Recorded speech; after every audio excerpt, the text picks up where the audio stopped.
ไหว้สาในปรมีธรรมพระเถระครูบาอาจารย์พระภิกษุสงฆ์สามเณรทุกตนทุกองค์ขอสวัสดีพี่น้องท่านผู้ฟังพ่อน้อยพ่อหนานพ่ออุ้ยแม่อุ้ยที่รับฟังรายการจากสถานีวิทยุกระจายเสียงพระพุทธศาสนาแห่งชาติและสังคม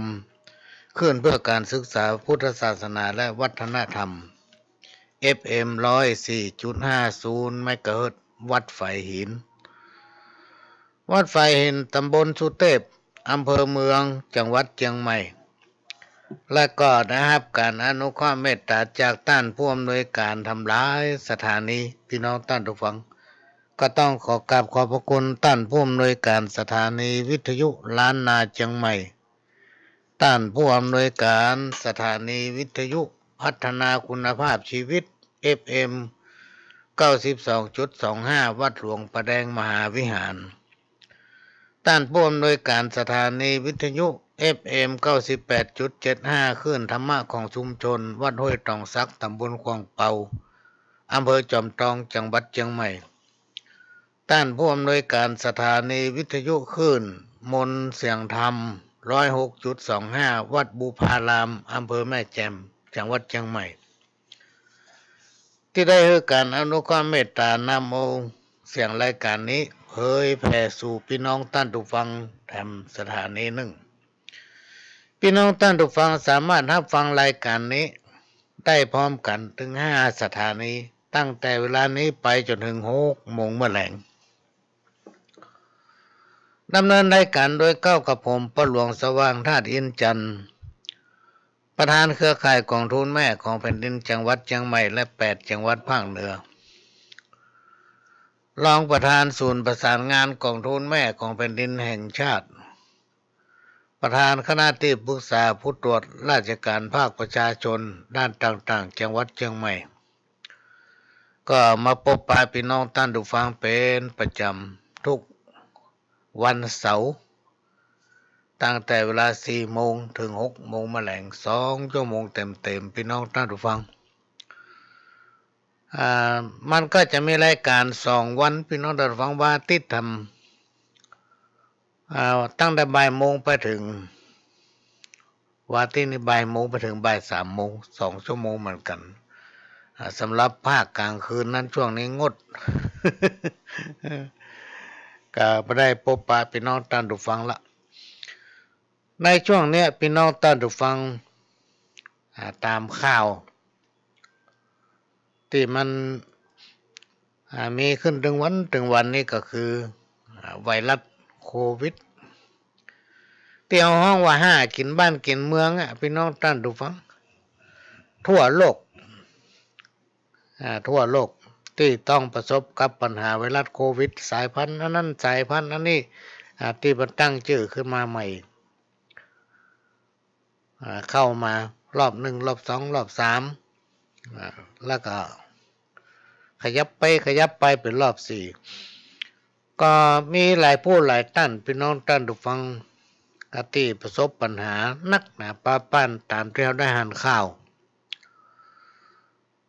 บอกว่าจะเป็นผู้บริหารระดับสูงรวมมาถึงในแต่ละจังหวัดแต่ละภาคแต่ละหมู่บ้านแต่ละชุมชนแต่ละพื้นที่แต่ละเขตแต่ละอำเภอก็มีปัญหาเกี่ยวกับการต่อต้านเกี่ยวกับการเฝ้าระวังไวรัสโควิดเนี่ยก็เป็นสิ่งที่พี่น้องท่านผู้ฟังจะต้องติดตามพี่น้องท่านผู้ฟังต้องติดตามว่าวันนี้มันเป็นจะได้ป้องวันพุธมันเป็นจะได้เพราะมันจะมีข่าวแจ้งถึงวันพี่น้องท่านผู้ฟังจะมีข่าวแจ้งว่าวันนี้เป็นได้ผู้เป็นได้อันนี้ก็เป็นเรื่องที่นำมาฝากด้วยความเป็นห่วงพี่น้องท่านผู้ฟังก็ให้ติดตามข่าวตั้งป้อกำนันตั้งปหลวงตั้งหน่วยงานราชการแต่ละเขตแต่ละพื้นที่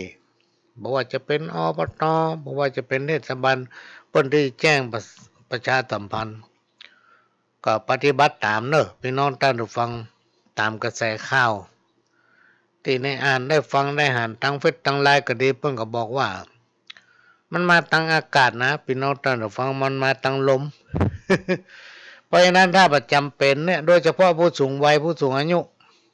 อย่างพ่อหลวงนี่เป็นละอ่อนอยู่เนาะ พละกำลังยังดีอยู่ผู้สูงอายุผู้สูงวัยเนี่ยพี่น้องท่านผู้ฟังต้องระมัดระวังเพราะสุขภาพร่างกายมันอ่อนแรงบ่าแข็งแห้งก็บ่ค่อยตั้งละ ก็ต้องระมัดระวังประจำเป็นก็ต้องไปไหนพี่น้องท่านผู้ฟังถ้าเรามีความจำเป็นที่ต้องไปซื้อข้าวปลาอาหารโดยเฉพาะพี่น้องทางเหนือล้านนาเขาเนี่ยจะต้องไปจ่ายกัดบอกว่าจะเป็นการแรงการเจ้าซื้อมาแล้วก็มาทำอาหารปรุงกันกินคนเดียวนะกินข้าวกล่องเนี่ยมันถึงแบบอิ่มพี่น้องท่านผู้ฟังที่จริงร้านสะดวกซื้อเป็นมีหมดเข้าเป็นกล่องเป็นกล่องแต่มันกินมาอิ่มเขาต้องไปหาไปซื้อมาเองเพราะฉะนั้นก็ไปเตื้อนั่นก็มันคุ้มกินได้เป็นวัน2 วันนี้เป็นต้นก็ขอฝากไว้ด้วยความห่วงใยเนาะถ้าประจำเป็นก็ต้องไปไหนเวลาจะไปหั่นไปนี่ก็ปิดหูดังเหีย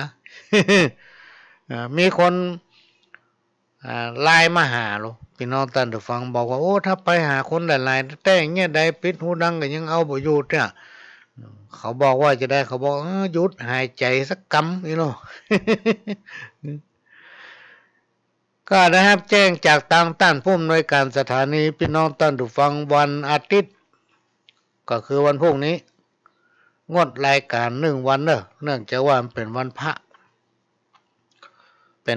วันศีลพี่น้องก็จะได้ติดตามรายการทางสถานีเพราะนั้นว่าติ้นพวกนี้เขาจะไม่ได้ปะกันก็ประกอบกับพ่อหลวงก็มีภารกิจตัวพวกนี้นะมีภารกิจถ้าจะไปพันนอนหมูนะ อย่าเพลินถือว่าเงินหรือว่าสตางค์นั้นเป็นใหญ่จิตใจเหนือสิ่งใดล้ำค่าความสุขความทุกข์อยู่ที่ใจพี่น้องท่านผู้ฟังคนเฮาทุกคนว่ายวนอยู่กับโลกสงสารเพราะว่าจะเป็นเมื่อวันเมื่อคืนน่ะเป็นเนี้ยเป็นเนี้ยถึงวันไปเป็นอาทิตย์ไปเป็นเดือนไปเป็นปีนะเปิดห้องว่ามีชีวิตที่เวียนว่ายอยู่ในวัฏของโลกสงสารตามผลของบุญบาปกรรมของภัยของมันที่ได้ทำไว้ตั้งแต่ในอดีตชาติปางก่อนทุกคนจะมีบาปบุญคุณและโทษติดตัวมาพี่น้องท่านผู้ฟังในอดีตชาติเขาได้ทำอย่างไว้มันก็จะโต้เข้ามาถึงชาติเนี้ยเพราะฉะนั้นในชาตินี้เขาได้ทำบุญได้บำเพ็ญศีลภาวนาได้หื้อตานอยู่ตลอดประพฤติแต่กรรมดีมาโดยตลอดบาปบุญคุณและโทษผลของกรรมที่มันติดตามตัวเฮามามันก็จะลดลง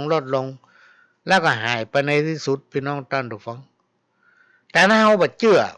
มีหลายคนที่เปิ้นบ่เชื่อบาปบุญคุณโทษนะมันมี บ่เชื่อแต่บ่เชื่อว่าแล้วก็บ่ทำอย่างสักอย่างพี่น้องท่านผู้ฟังบ่กินบ่ทานบ่ปฏิบัติศีลภาวนานะบ่ทำทุกอย่างมือการแล้วก็ช่วยเหลือภัยกินข้าวง่ายแล้วก็อยู่กับบ้านไปไหนมาไหนก็ปิดประตูนั่นถ้าภัยเข้าหาถึงบ่ได้เพราะบ่เชื่อผลแห่งกรรมเมื่อในอดีตชาติปางก่อนเขาได้ทำอันอย่างไว้ในเขาบ่สามารถที่หู้ได้พี่น้องท่านผู้ฟังเมื่อเขาบ่สามารถที่หู้ได้มันเป็นเส้นผมบางภูเขาที่เขาพอมาหัน ที่เขาพอมาหัน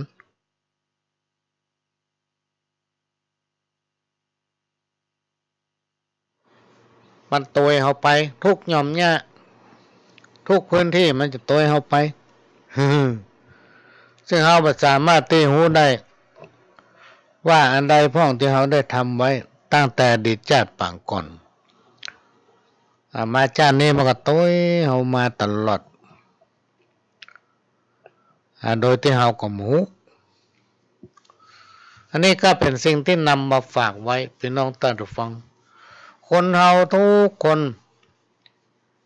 มีความดีงามมาใจถึงหมด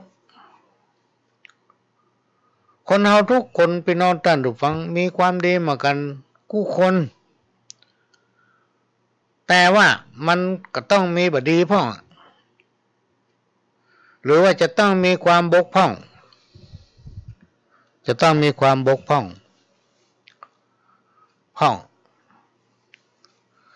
มันเป็นธรรมดาของคนเฮาที่จะต้องยอมรับเพราะว่าสิ่งที่กล่าวมานี้พี่น้องท่านผู้ฟังไผหลีกบ่ได้สักคนนะและถ้าคนเฮาทุกคนมองกันพอกันในแง่ดีทุกสิ่งก็ย่อมจักสำเร็จคนมนุษย์เฮาทุกคนต้องรู้จักบังคับตนเองถ้าไผปล่อยตนปล่อยตัวไปตามบุญตามกรรมคนผู้นั้นพี่น้องท่านผู้ฟังจักหาความเจริญบ่ได้บางอย่างเฮาอาจจะทำคนเดียวได้แต่บางอย่างพี่น้องท่านผู้ฟังเฮาจะทำคนเดียวบ่ได้เนี่ยครูบาอาจารย์เพิ่นกล่าวไว้ว่าบางอย่างเฮาทำคนเดียวได้บางอย่างหลายๆอย่างเฮาบ่สามารถที่ทำคนเดียวได้คำโบราณเพิ่นมีบอกว่า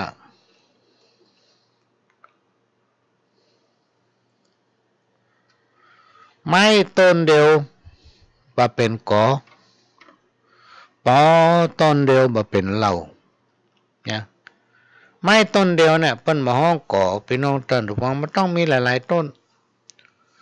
มันก็วงก็สร้างก่อหวกก่อไผ่อย่างตั้งหลายแล้วนะไม่ต้องมีหลายต้นบางอย่าง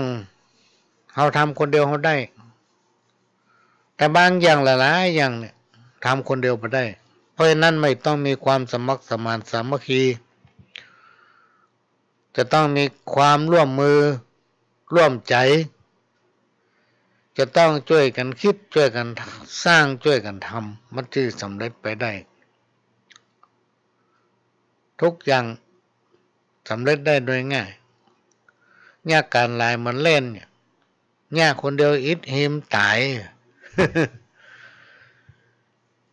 แต่ถ้าคนเรามีชีวิตที่ขาดคุณธรรมย่อมขาดความสุขอยู่เคียงคู่กับความทุกข์บาสุขสันต์เหมือนดังโลกนี้ขาดเดือนกับตะวันย่อมมีแต่ความมืดมิดไร้ทิศทางกรรมเกิดจากการกระทำมีทั้งกรรมดีและกรรมบดีคำว่าจิตวิญญาณเนี่ยพี่น้องท่านผู้ฟังคือสิ่งที่สิงสถิตอยู่ในร่างกายของคนเฮาขณะที่ยังมีชีวิตอยู่ถ้าหากว่าเมื่อใดวันไหนวันใดคนคนนั้นได้ตายหรือที่เอาห้องกันว่าเสียชีวิตได้ตายลงจิตวิญญาณก็จะออกจากร่างพี่น้องท่านผู้ฟังแล้วก็ล่อนเล่ไปหาที่เกิดใหม่โดยทิ้งร่างที่อาศัยอยู่เป็นซากศพที่ห้องหันว่าศพที่เอาไปบ้านศพเนี่ยไปอย่างเพื่อไปพิจารณาถึงสภาพร่างกายอันเป็นคราบของมนุษย์ แต่ก่อนมันเป็นคนคนหนึ่งอ่ะแต่ประเด็นนี้มันเป็นซากศพละเอาไปส่งศพไปเผาศพไปร่วมงานบำเพ็ญกุศลศพพี่น้องท่านผู้ฟังซึ่งศพนั้นอ่ะแต่ก่อนมันเป็นคนอย่างเฮาเนี่ยมีชีวิตจิตใจอย่างเฮาเนี่ยเมื่อวิญญาณมันมาสิงสถิตอยู่เนี่ยมันสามารถง่าอันอย่างก็ได้หมดไปไหนก็ได้หมดแต่ขณะนี้ที่มันตั้งอยู่เบื้องหน้านั้นคือคาบ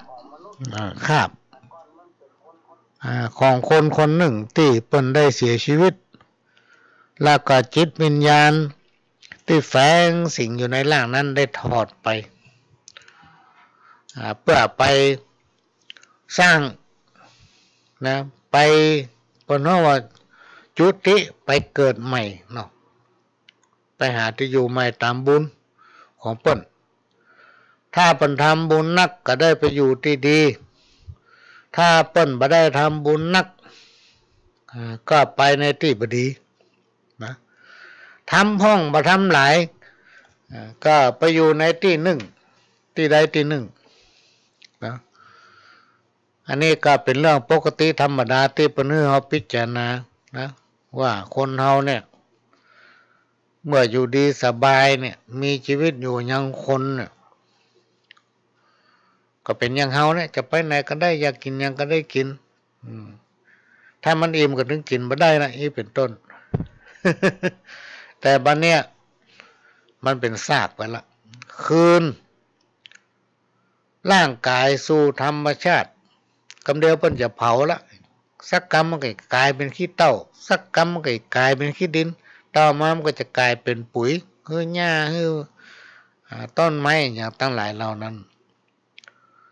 เพราะฉะนั้นเรื่องของคนกับผีเรื่องของผีกับคนจึงหนีกันบ่พ้นพี่น้องท่านผู้ฟังอันนี้เป็นสิ่งที่ต้องนำมาอู้กันบ่อยๆต้องนำมาอู้กันเด้อสังเกตหันว่าเวลามีกิจกรรมการงานบอกว่าจะเป็นงานทำบุญศพบอกว่าจะเป็นงานอะไรอย่างก็แล้วแต่ก็มักจะนิมนต์เอาพระเถระครูบาอาจารย์พระสงฆ์องค์เจ้ามาแสดงพระธรรมเทศนาซึ่งในยุคปัจจุบันเนี่ยในสมัยถึงวันเนี่ยมันมีการเปลี่ยนแปลงอย่างใดแต่ก่อนในสมัยที่พระหลวงเป็นพระน้อยนะพี่น้องท่านผู้ฟังเป็นเนนนะเมื่อปี2508 509 510อย่างนี้นะเวลามีงานถ้าไป5 ตนมันเตะทำถึง5 ตนหรอกนะโมตัสสะภะคะวะโตอย่างฟังอย่างหูเรื่องฟังได้บ่ได้ละเพราะมันเตะรวมกันในบ้านเฮามันใหญ่อย่างนั้นแล้วก็ที่กล่าวมานี้มีอยู่วัดลองอ้อเนี่ยที่รักษาไว้หีบอันนี้นะที่มันเตะทำพร้อมกันเนี่ยมันหายากแต่ว่ามีหลายพื้นที่เปิ้นปฏิรูปว่าถ้าเตะหลายๆตนนี่มันฟังบ่ใครฮู้เรื่องเพราะฉะนั้นเปิ้นก็เลยหยุดไม่เอาเตะเฮ็ดตนทำ3 ตน 4 ตนนั้นเอาเป็นคู่สวดไปเหรอนะเพื่อให้มันฟังแล้วเข้าใจง่ายพี่น้องท่านผู้ฟังแล้วจะได้เข้าใจง่ายทุกคนจะหนีถึงบ่พ้นเรื่องความสุขความทุกข์ที่เขาว่ามันเคียงคู่กันเนี่ยมันได้จะกู้กันนะพี่น้องท่านผู้ฟังตั้งแต่เขาเกิดมาเราก็ต้องปะมันละถ้าเมื่อหนุ่มเขามีพละกำลังเขาเป็นคนขยันมันเพียรบ่กินง่ายบ่ใจโอ้ยเก็บออมไว้เมื่อเขาสูงอายุมาเขาก็จะมีสตางค์พี่น้องท่านผู้ฟังจะมีสตางค์ไว้กินไว้ทานเอาไว้ใจนะถ้าเขาจ้างกินจ้างใจมันต้องอยู่กับเขาเมินนะถ้าเขาบ่จ้างกินบ่จ้างใจมีเท่าใดมันถึงพออันนี้สิ่งที่ครูบาอาจารย์เพิ่นกล่าวไว้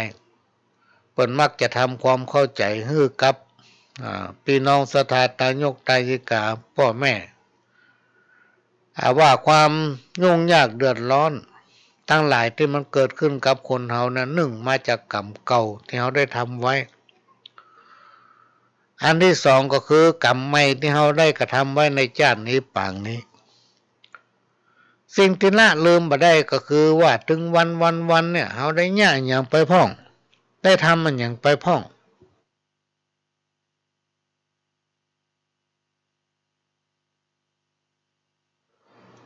กรรมเกิดจากการกระทำมีถึงกรรมดีและกรรมบดีกรรมว่าจิตวิญญาณคือสิ่งที่สิงอยู่ในร่างของคนเฮาในขณะที่ยังมีชีวิตอยู่นั้นถ้าหากว่าเมื่อใดวันไหนที่คนคนนั้นต้องเสียชีวิตจิตวิญญาณจะต้องออกจากร่างไปเลยพี่น้องท่านผู้ฟังไปหาของกินของทานเอาตั้งหน้าไปหาที่อยู่เอาตั้งหน้านะถ้าไผ่ใครไปดีไปอยู่ที่ดีก็เป็นคนดีนะเป็นคนดีของลูกของหลานของพี่ของน้องเวลาเขาเสียชีวิตตายไปถอดจิตออกจากร่างนี้ไปลูกเต้าเราหลานจะได้กึดเติงหาตานขันเข้า มากกันได้ข่อยซ้อมาตานไอ้เนาะ เรื่องของคนกับผีเป็นเรื่องที่หนีกันบะป้นพี่น้องท่านผู้ฟังครูบาอาจารย์ท่านได้กล่าวไว้ว่าเรื่องของผีกับคนจึงหนีกันบะป้นสักวันใดวันหนึ่งคนก็ต้องกลายเป็นผีถ้าไผ่ผู้ใดยังมีชีวิตอยู่เป็นคนได้กระทำบุญนักแม้นว่าตายไปเป็นผีแถมมาเมินก็ได้เกิดมาเป็นคนเฮาตั้งหลายมักจะได้ยินว่าวัฏสงสารคือการเวียนว่ายตายเกิดเมื่อเกิดมาเป็นคนคำว่ากิเลสมันจึงโตยมาและอาศัยอยู่กับจิตใจของคนเฮาไปจนตายพี่น้องท่านผู้ฟังกิเลสตัณหานะมีในใจ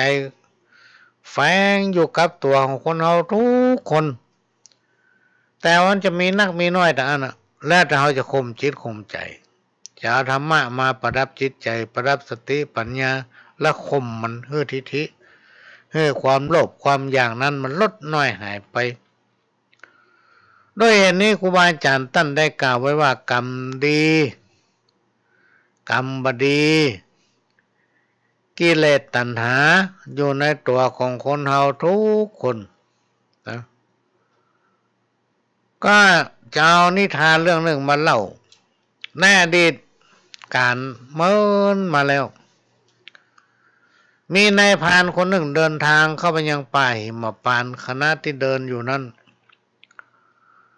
ก็ได้หันใจคนหนึ่งตกอยู่ในหลุมดักสัตว์ไม่สามารถที่ขึ้นมาได้เพราะใจคนนั้นก็ได้ห้องของนายพรานช่วยและสัญญาว่าถ้าว่าท่านช่วยข้าโป้นออกจากหลุมกับดักสัตว์นี้ได้กับหลุมดักสัตว์เนี่ยท่านช่วยข้าโป้นไปได้เนี่ยข้าจะบ่ลืมบุญลืมคุณข้าจะโจดจำพระคุณของท่านตลอดไปจนวันตายนายพรานหันแล้วก็เอ็นดูพี่น้องท่านผู้ฟังก็ได้ดึงเอาใจคนนั้นขึ้นมาได้เมื่อขึ้นมาได้แล้วใจคนดังกล่าวก็โอ้กับนายพรานว่าข้าเป็นช่างทองของเจ้าเหนือหัวมีบ้านมีเฮือนอยู่หน้าประตูเมืองวันหน้าถ้าท่านมีความประสงค์ที่จะให้ข้าช่วยอย่างก็ให้ไปหาข้าเตอะข้ายินดีจะช่วยท่านเพราะว่าท่านได้ช่วยเหลือชีวิตข้าให้พ้นจากหลุมดักสัตว์ในเวลานี้เมื่ออู้กันจบนายพรานก็เดินทางต่อไปในป่าหิมพานต์พี่น้องท่านผู้ฟังเดินไปก็ได้ปะเสือตัวหนึ่งไปปะเสือตัวหนึ่งซึ่งตกหลุมและติดกับที่นายพรานนำคนนั้นวางไว้ เมื่อเสือหันนายพรานเดินมาก็ร้องอ้อนวอนขอนายพรานช่วยถ้าท่านช่วยข้าให้ได้เป็นอิสระโปนจากกับดังนี้ข้าจะบ่ลืมพระคุณของท่านไปจนวันตายนายพรานก็ได้ช่วยเหลือเสือให้โปนจากกับดัก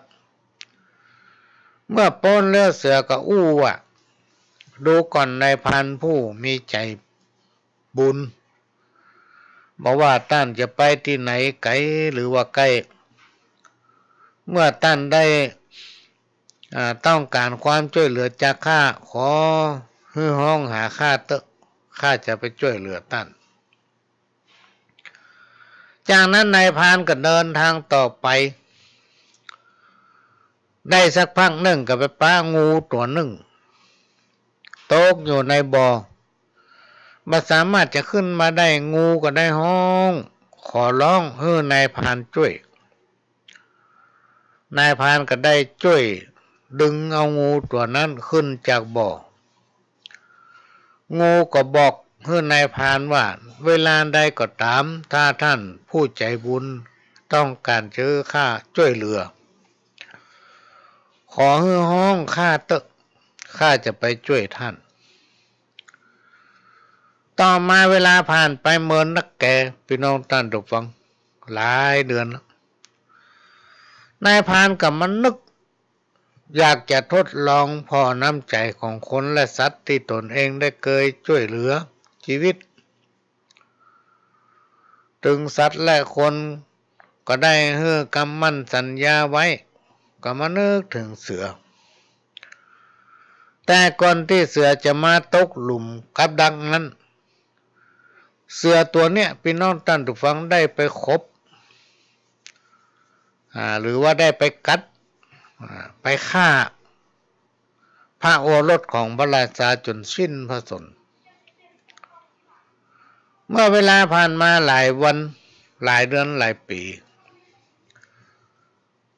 ก็เลยมานึกถึงเสือว่าดูว่าเสือมันจะรักษาคำมั่นสัญญาหรือไม่คิดแล้วก็เดินเข้าไปในป่าพี่น้องท่านฟังแล้วก็ห้องหาเสือ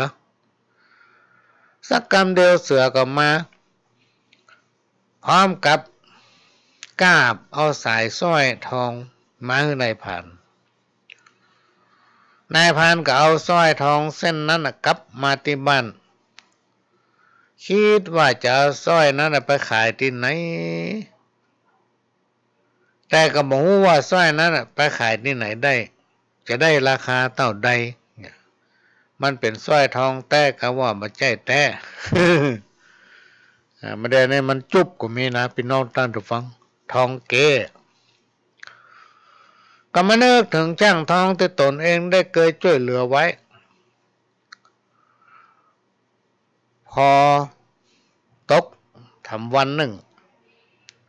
ก็ออกเดินทางนะ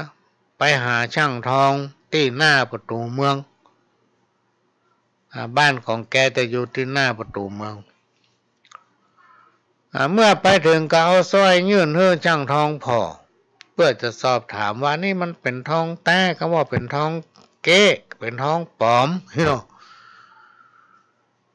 เมื่อช่างทองได้หั่นสร้อยพี่น้องท่านผู้ฟังก็เอิ้นด้วยเสียงดังลั่นว่ามึงคือคนฆ่าลูกของพระราชาพออู้จบเอิ้นจบพี่น้องท่านผู้ฟังนายช่างก็สั่งให้ทหารจับกุมนายพรานแล้วก็มัดไว้ที่โรงของช่างตีทองส่วนตนเองก็รีบเดินทางเข้าเฝ้าพระราชาเพื่อรับรางวัลซึ่งพระราชาได้ประกาศไว้ถ้าใครผู้ใดจับคนฆ่าพระโอรสได้ก็จะพระราชทานเงินรางวัลให้1,000 ตำลึงเนาะ 1,000 ตำลึงสมัยก่อนพุทธกาลพี่น้องท่านผู้ฟังสมัยที่สิงสารสันอู้ได้โอ้ซื้อเมืองได้เป็นเมืองน่ะ เมื่อพระราชาทรงทราบว่าตอนเนี้ยจับคนที่ฆ่าพระโอรสได้แล้วก็ได้ให้เงิน1,000 ตำลึงแก่ช่างตีทองพร้อมกับสั่งให้เสนาอามาตย์นำเอานายพรานที่ช่างทองมัดไว้มาที่หน้าท้องพระโรงเพื่อเตรียมจะประหารในวันรุ่งเจ้าเอาวันต่อมานายพรานก็ได้ขอร้องขอชะลอการลงอาญาไว้7 วันพระราชาก็ทรงผ่อนผันตามที่นายพรานเสนอขอในตอนกลางคืนตอนดึกพี่น้องท่านผู้ฟังนายพรานก็คิดถึงงูว่าตนเองได้ช่วยเหลืองูพอคิดถึงได้สักกำงูก็เลยมาหาพี่น้องท่านผู้ฟัง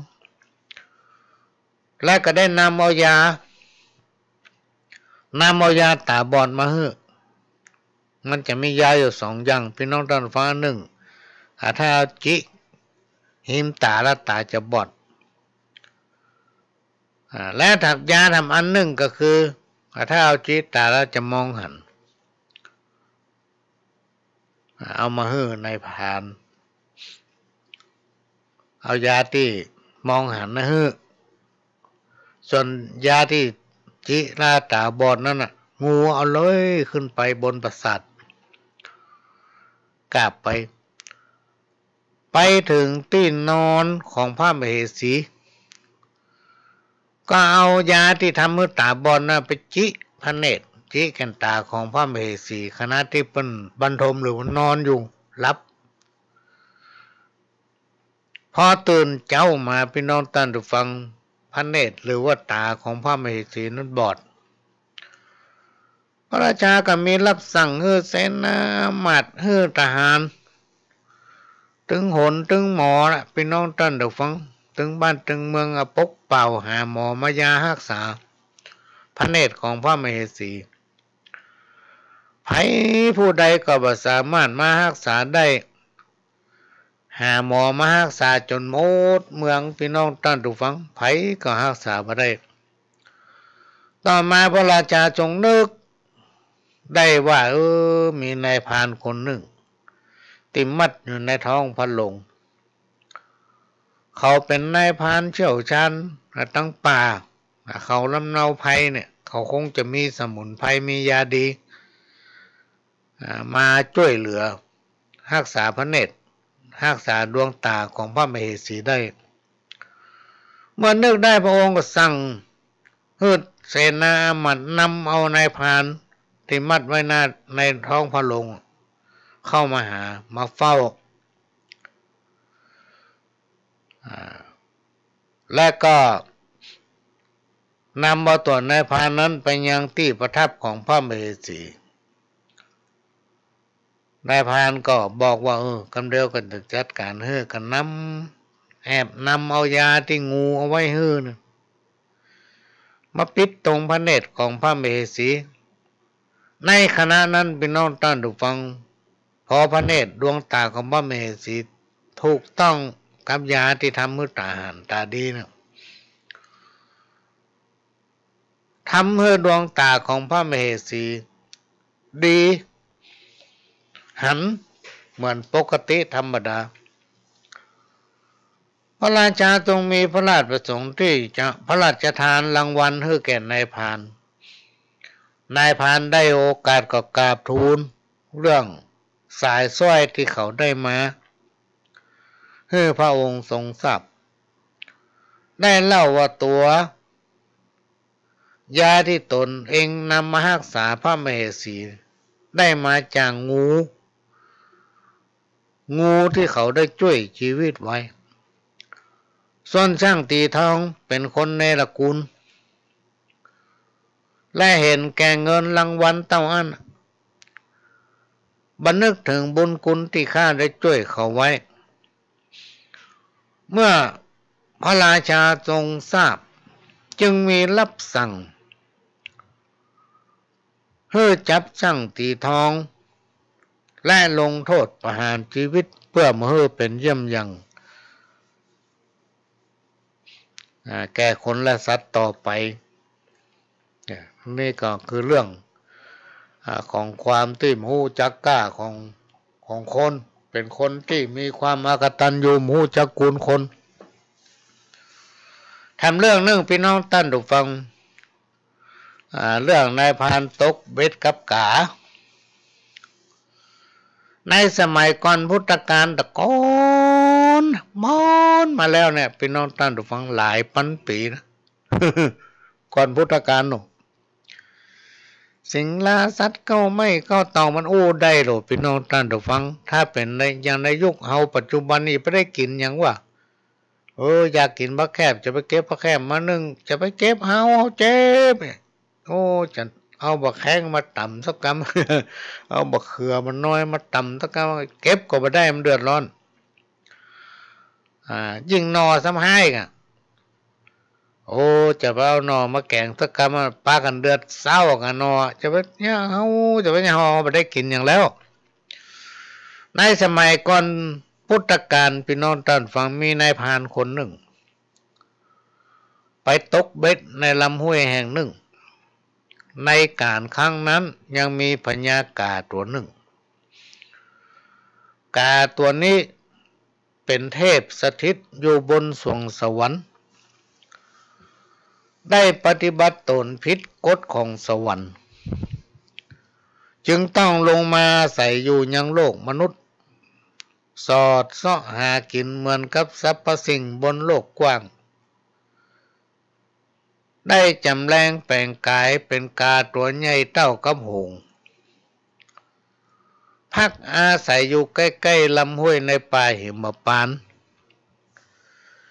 มีอยู่วันหนึ่งได้บินมาจับที่ต่อไม้ใหญ่ใกล้ๆกับที่นายพรานนั่งตกเบ็ดนายเอิญถามนายพรานว่าดูก่อนสหายมาตกเบ็ดอยู่อย่างอี้ตึงวันได้ป่าปอกินก็สหายฮิโร่ กาสงสัย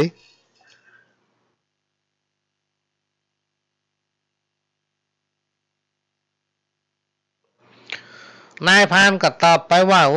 สัมวันกับปอกินสัมวันกับปอกินฮิโร่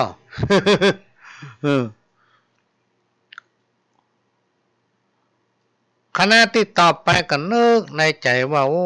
กาตัวนี้ไม่ใช่ธรรมดาเป็นแน่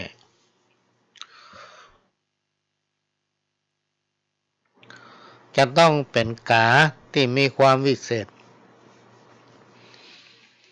อย่างแน่นอน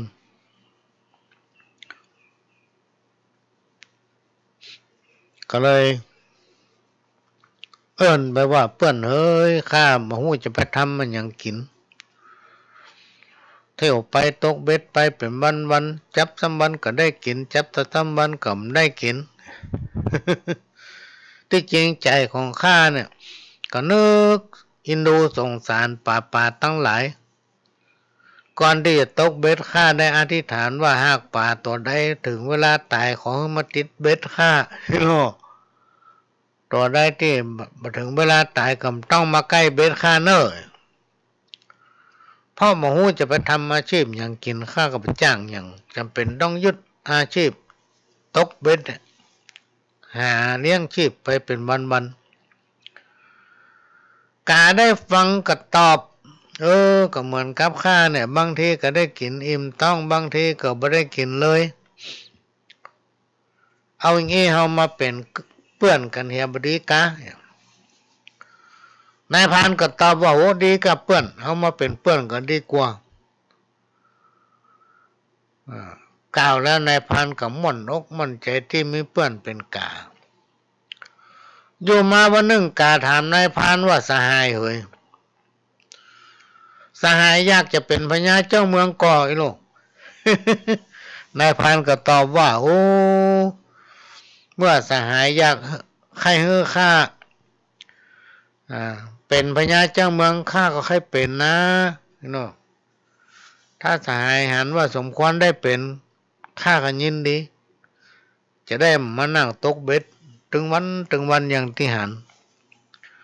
กาถามว่าถ้าอยากเป็นพญาเจ้าเมืองจริงๆข้าจะช่ว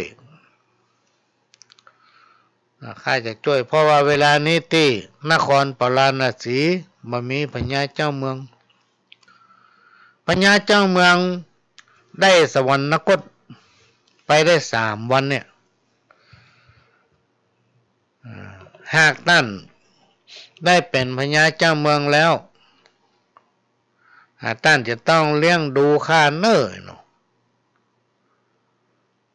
เมื่อกาอู้จบนายพรานผู้ตกเบ็ดก็ฮับปากฮับคำว่าถ้าข้าได้เป็นพญาเจ้าเมืองแต่ข้าจะเลี้ยงดูเจ้ามือในอดในอยากเนี่ย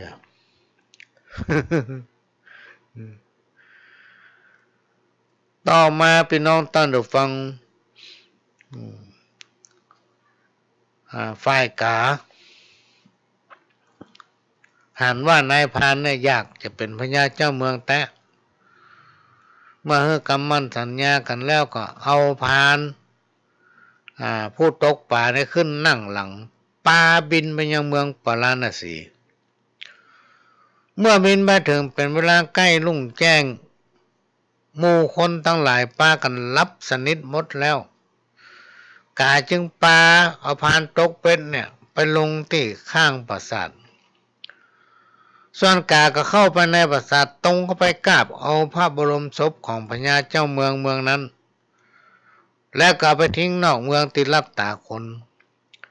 แล้วกาก็กลับมาจากนั้นกับปานายพรานตกเบ็ดเนี่ยเข้าไปในปราสาทแล้วไปนอนอยู่ในโกศศพแทนพญาเจ้าเมืองพี่น้องตาดุฟังไปนอนอยู่ในนั้นแล้วก็จับอยู่ที่ใกล้ๆหน้าต่างของปราสาทเพื่อสังเกตพอฝ่ายนายพรานเมื่อเข้าไปนั่งอยู่ในโกศศพแทนศพของพญาเจ้าเมืองก็ได้รับความลำบากจะรอให้สว่างถ้าจะบ่ไหวก็เคาะโกศเสียงดังกุกกุกกักกักเสียงดังสนั่นประสาททำให้หมู่เสนาอามาตย์ข้าราชบริพารที่นอนเฝ้าพระบรมศพต่างตกใจปากันลุกขึ้นนึกว่าถูกผีหลอกเมื่อได้สติก็ปากันเกิดว่าพญาเจ้าเมืองคงจะฟื้นขึ้นมาจึงจวนกันเข้าไปที่ยังพระโกศแล้วก็เปิดพระโกศเชิญเสด็จออกจากพระโกศนะในขณะนั้นก็ได้มีการเป่าประกาศให้เจ้าบ้านเจ้าเมืองว่าเดือนนี้พญาเจ้าเมืองของเขาได้ฟื้นคืนชีพมาแล้วเจ้าบ้านเจ้าเมืองฝ่ายต่างๆรวมถึงข้าราชบริพารกับป้ากันประโคมเสียงดนตรีรุยางจัดหาน้ำพุทธาภิเษกมาสงและก็นำเครื่องมาประดับองค์ทรงเครื่องให้เต็มยศตั้งแต่ในตอนเจ้านั้นเมื่อพรานตกเบ็ดได้เป็นพญาเจ้าเมืองก็ไม่ได้ลืมสัญญาที่ฮื้อไว้กับกาทุกเดือนก็ได้ฆ่าเอาควายตัวหนึ่งไปไว้ยังกลางป่าง่ายงั้นทุกเดือนฆ่าเอาควายแล้วก็ห้องกามากินต่อมามีวันหนึ่งพญาเจ้าเมืองต้องเสด็จออกท้องพระโรงเมื่อได้ไต่ถามขุนนางถึงข้าทาสถึงบริวารถึงเรื่องทุกข์ถึงเรื่องสุขซึ่งตายไปแล้วมาหู้เรื่องอย่างสร้างอย่างตอนนั้นได้ตัดขึ้นว่าท่านทั้งหลายทั้งพวงก็ทราบกันดีแล้วว่าฉันได้ตายไปแล้วแต่ก็ได้กลับฟื้นคืนมาที่เป็นเช่นนี้เพราะได้กินผลไม้ชนิดหนึ่งผลไม้ลูกนั้นเป็นยาอันประเสริฐคนผู้ใดได้กินผลไม้ลูกนี้จะมีอายุยืนที่เขาไม่รูปตา มารูปร่างหน้าตาซุ่มเสียงพิษไปเหมือนเดิมเหมือนก่อนเพราะเขาได้กินผลไม้ลูกนี้เข้าไปพญาเจ้าเมืองปาราณสีตัดเช่นนั้นก็ยิบเอาผลไม้ที่แบ่งไว้ครึ่งหนึ่งมาเสนาอามาตย์ราชบริพารทั้งหลายแบ่งกันจิ้มอย่างทั่วหน้ากันพี่น้องท่านผู้ฟังเสร็จแล้วก็ตัดถามว่าเป็นได้พ่องเสนาข้าราชบริพารปากันกราบทูลว่าข้าแด่พระมหาเถระข้าพุทธเจ้าทั้งหลายได้จิ้มผลไม้นี้แล้วมีรสหวานดีพระเจ้าข้าเป็นอันว่าเสนาบดีข้าราชบริพารเสนาอามาตย์ของพญาเจ้าเมืองทุกคนต่างก็เป็นคนประจบสอบปอหาความจริงใจไม่ได้สักคนคมหาว่าหวานพญาเจ้าเมืองปาราณสีองค์ใหม่บ่เคยได้รับความสะดวกสบาย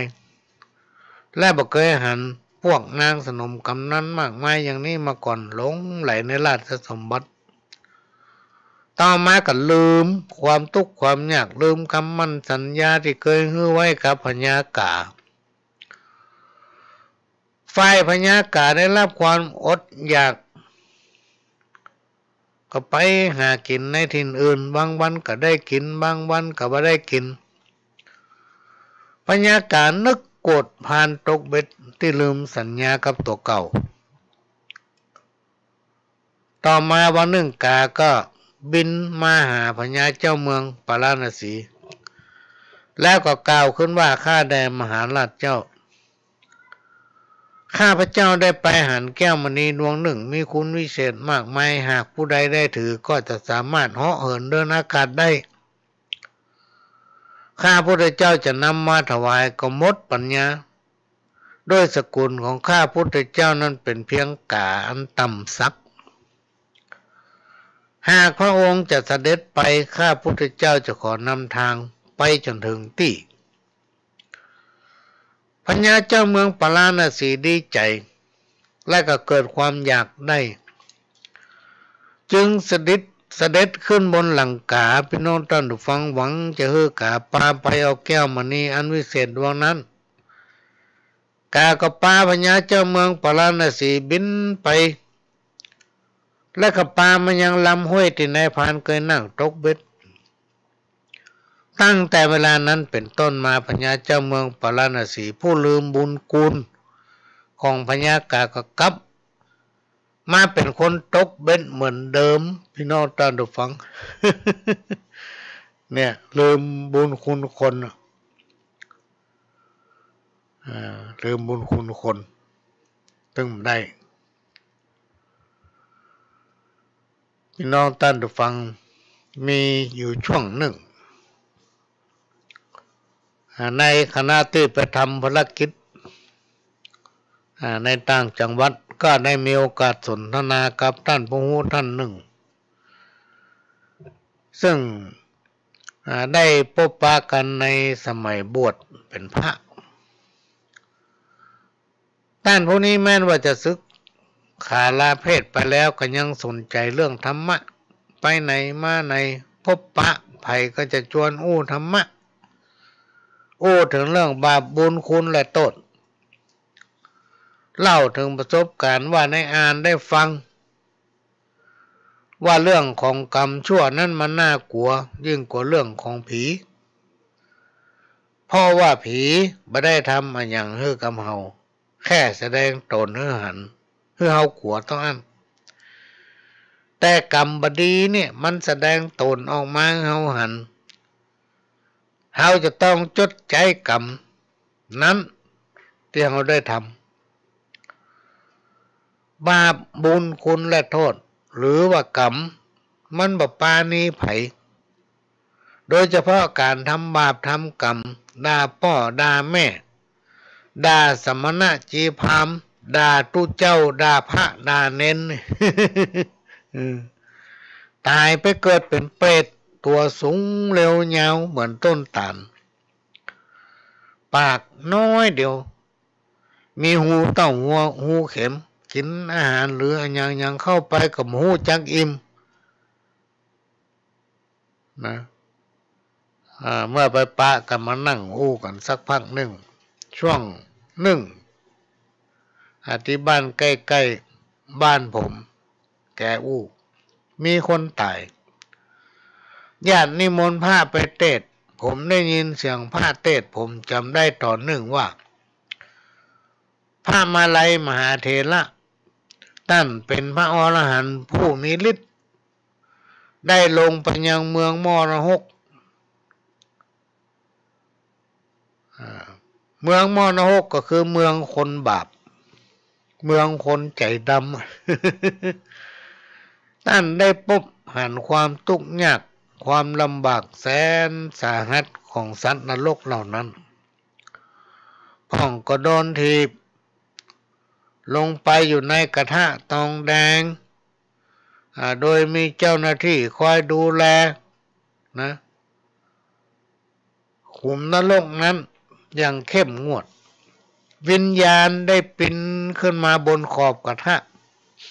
ก็ต้องโดนหอกโดนเหล็กแหลมตั้ง จนไส้ทะลักออกมาจิตวิญญาณของบางคนเขาปีนขึ้นต้นงิ้วส่วนปลายต้นงิ้วก็มีกาปากเล็กปากตองคอยรออยู่ขึ้นไปถึงมันก็ซับลงมาก็มาได้ป่นเอาหอกแตงก้นฮิโร่ แกเล่ายังกับตาหันเฮาก็ได้กันนั่งฟังแกเล่าแม่แกเล่าได้ละเอียดได้อารมณ์ฟังจากแกเล่าแกก็มีความเชื่ออย่างสนิทใจแกมีความเชื่อว่าเรื่องมีความจริงเรื่องพระมาลัยเนี่ยพระมาลัยเทพเถระท่านได้ไปพบหันมาแล้วและนำมาเล่าให้กับคนทั้งหลายฟัง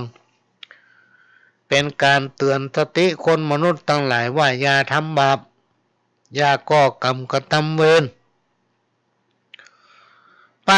ะท่านได้นำเรื่องนี้มาเทศน์เพื่อให้คนเฮารู้จักบาปบุญคุณและโทษสวรรค์มีจริงนรกมีจริงบาปบุญคุณโทษมีจริงเสร็จแกก็หันมามองหน้าผมแล้วก็เล่าต่อว่ามีเรื่องหนึ่งเกิดขึ้นในสมัยก่อนพุทธกาลผ่านมาหลายพันปีมันมีคติธรรมเป็นข้อคิดได้เป็นอย่างดีในการนั้นมีเศรษฐีท่านหนึ่งเป็นผู้มีทรัพย์สินเงินทองมากมายจนเป็นที่เล่าลือทั่วบ้านทั่วเมืองถึงความร่ำรวยของท่านเศรษฐีผู้นี้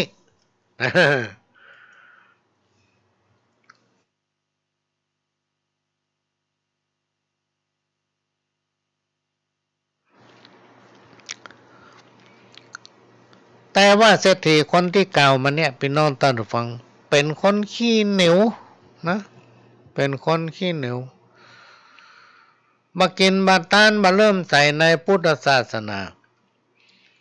เป็นคนตานีขี้เหนียวแม้กระทั่งจะกินอะไรอย่างก็ต้องปิดประตูบ้านประตูเรือนกลัวคนอื่นเปิ้นมาหันเศรษฐีผู้นี้นอกจากมาทำบุญมาเฮือทานยังเที่ยวไปแนะนำคนอื่นว่าจะไปทำบุญมันอย่างล่ำเหลือเบิดกับปลาหลวงเบิดกับตู้เจ้าทำอย่างปลาล่ำปลาเหลือทำมันอย่างเข้าของอันได้กระปูดกระแป้งเนี่ยนะเขามีสตางค์อยู่น้อยเสี่ยงไปอย่าบ่ได้ข่าวนี่หูไปพี่น้องท่านผู้ฟังหูไปถึงเจ้าบ้านเจ้าเมือง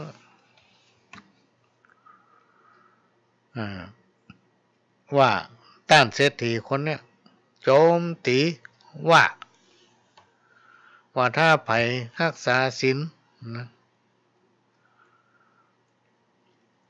กินตามนักบดีหรอ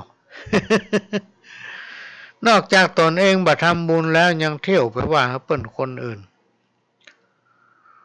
โอ้แต่งนุ่งขาวเหรอว่าเขาเปิ่นบางผู้บางท่านนุ่งขาวมาได้ใจดำนี่หรอปากเป็นศีลเป็นธรรมเจ้าป่อนายแม่ใจดำมันมินหม้อ นะทำไปเลยไปอยู่ในกรอบของศีลธรรมอย่างนี้ก็มีหรอก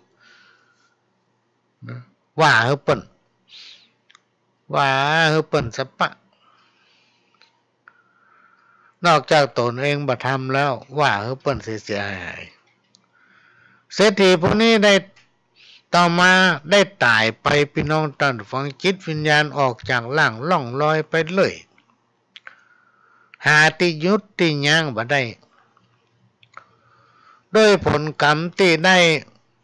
ว่าห้ามปามเฮือเปิ้นทำบุญจิตวิญญาณได้ประชดใจกรรมได้ไปสถิตอยู่ยังที่ทุกขติหรืออบายภูมิที่มีความแห้งแล้งเต็มไปด้วยผู้คนที่หิวโหยอดอยาก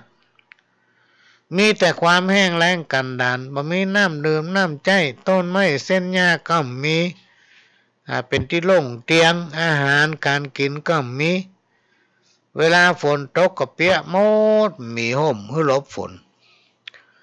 ในยามฤดูหนาวก็หนาวจนตับไตไส้พุงนี่กลายเป็นก้อนอย่างน้ำแข็งว่ะ เสื้อผ้าพรก็มีจักสวมใส่รูปร่างพร้อมโซมีแต่เนื้อหุ้ม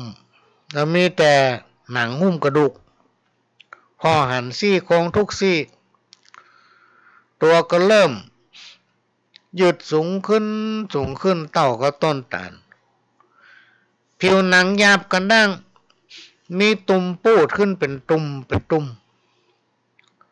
หน้าตาบูดเบี้ยวน่าเกลียดน่ากลัวขยะแขยงได้รับความทุกข์ยากทรมานเป็นอย่างมากตั้งอยู่ยังที่แห่งนั้นเพื่อจดใจกรรมไป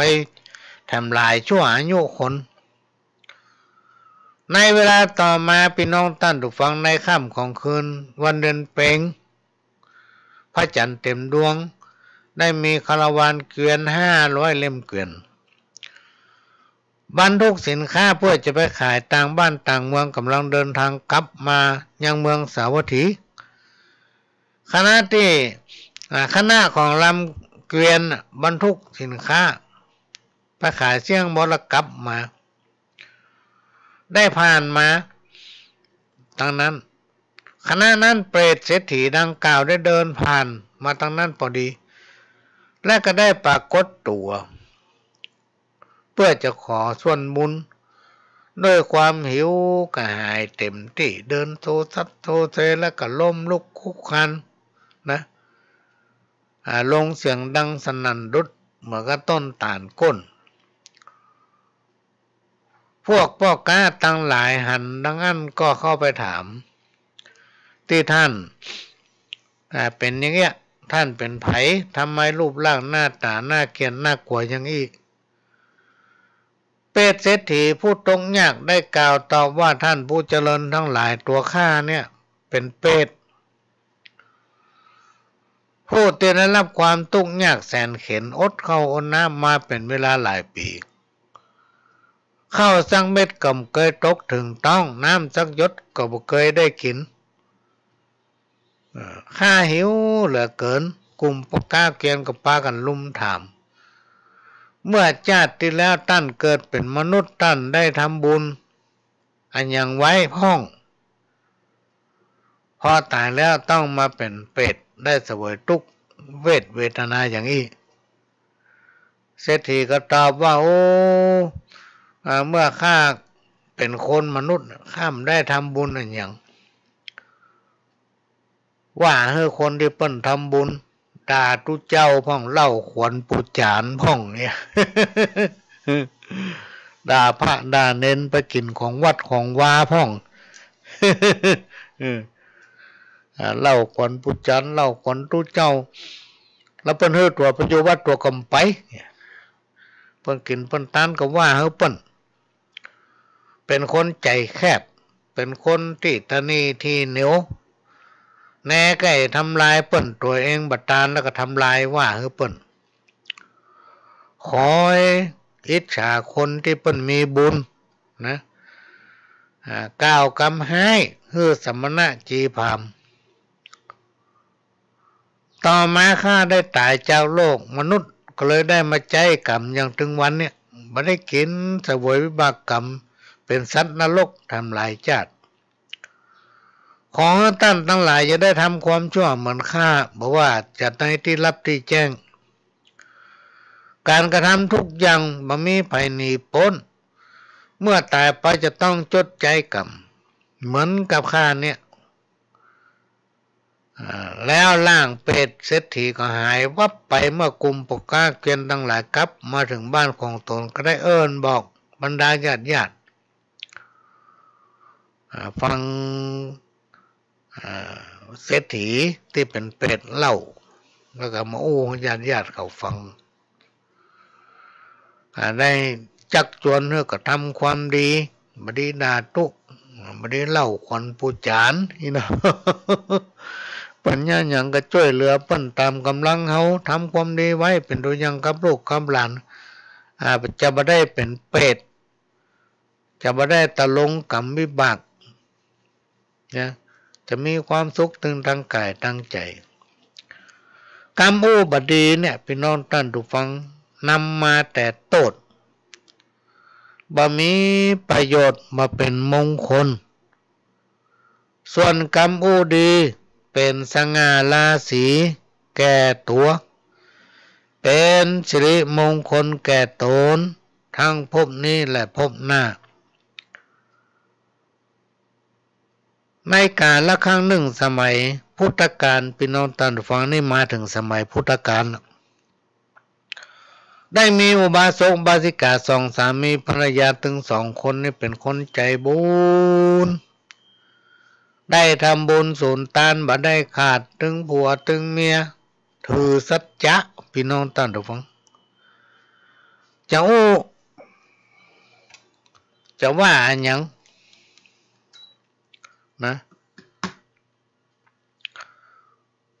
ก็ถือเอากรรมนั้นจะแต่สิ่งดีๆจะทำในสิ่งที่ดีๆบ่จำเป็น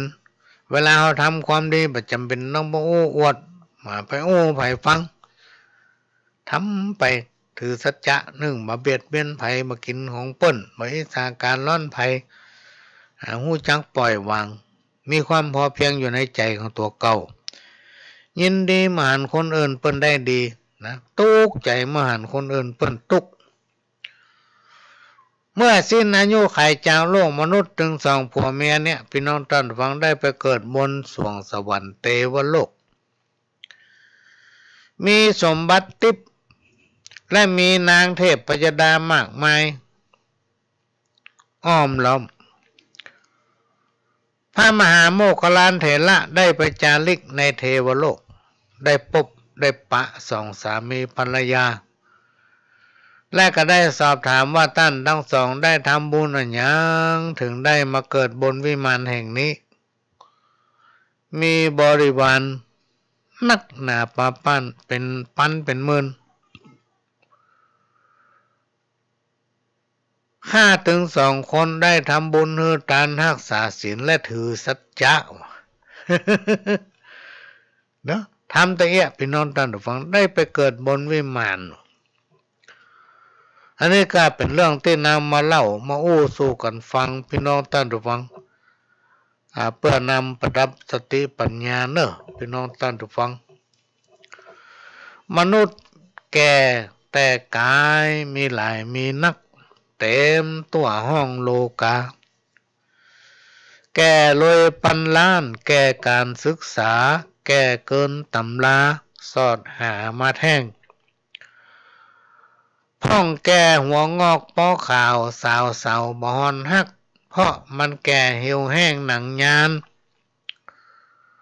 พ่องก็แก่เมาสาวน้อยเสียโดนสาวล้างผ่านเป็นแก่ขาดศีลธรรมลูกหลานบัดต้อนเปิ้นห้องว่าเท่าหัวงูเท่าหัวงู แก่วัดแก่วาโสภาดีลำเกิด ช่วยเหลือก่อสร้างวัดวาให้เจริญนะแก้ทำอย่างนั้นแก้กวนสาวน้อยถึงเขาไล่เงินสาวบ่ได้ใกล้เขาบ่ฮื้อคอเขียห้องก็แก้แค่อายุทำรู้ทำเสียแก้ลี้หนีเมียไปเปลี่ยนใหม่ตั้งหน้า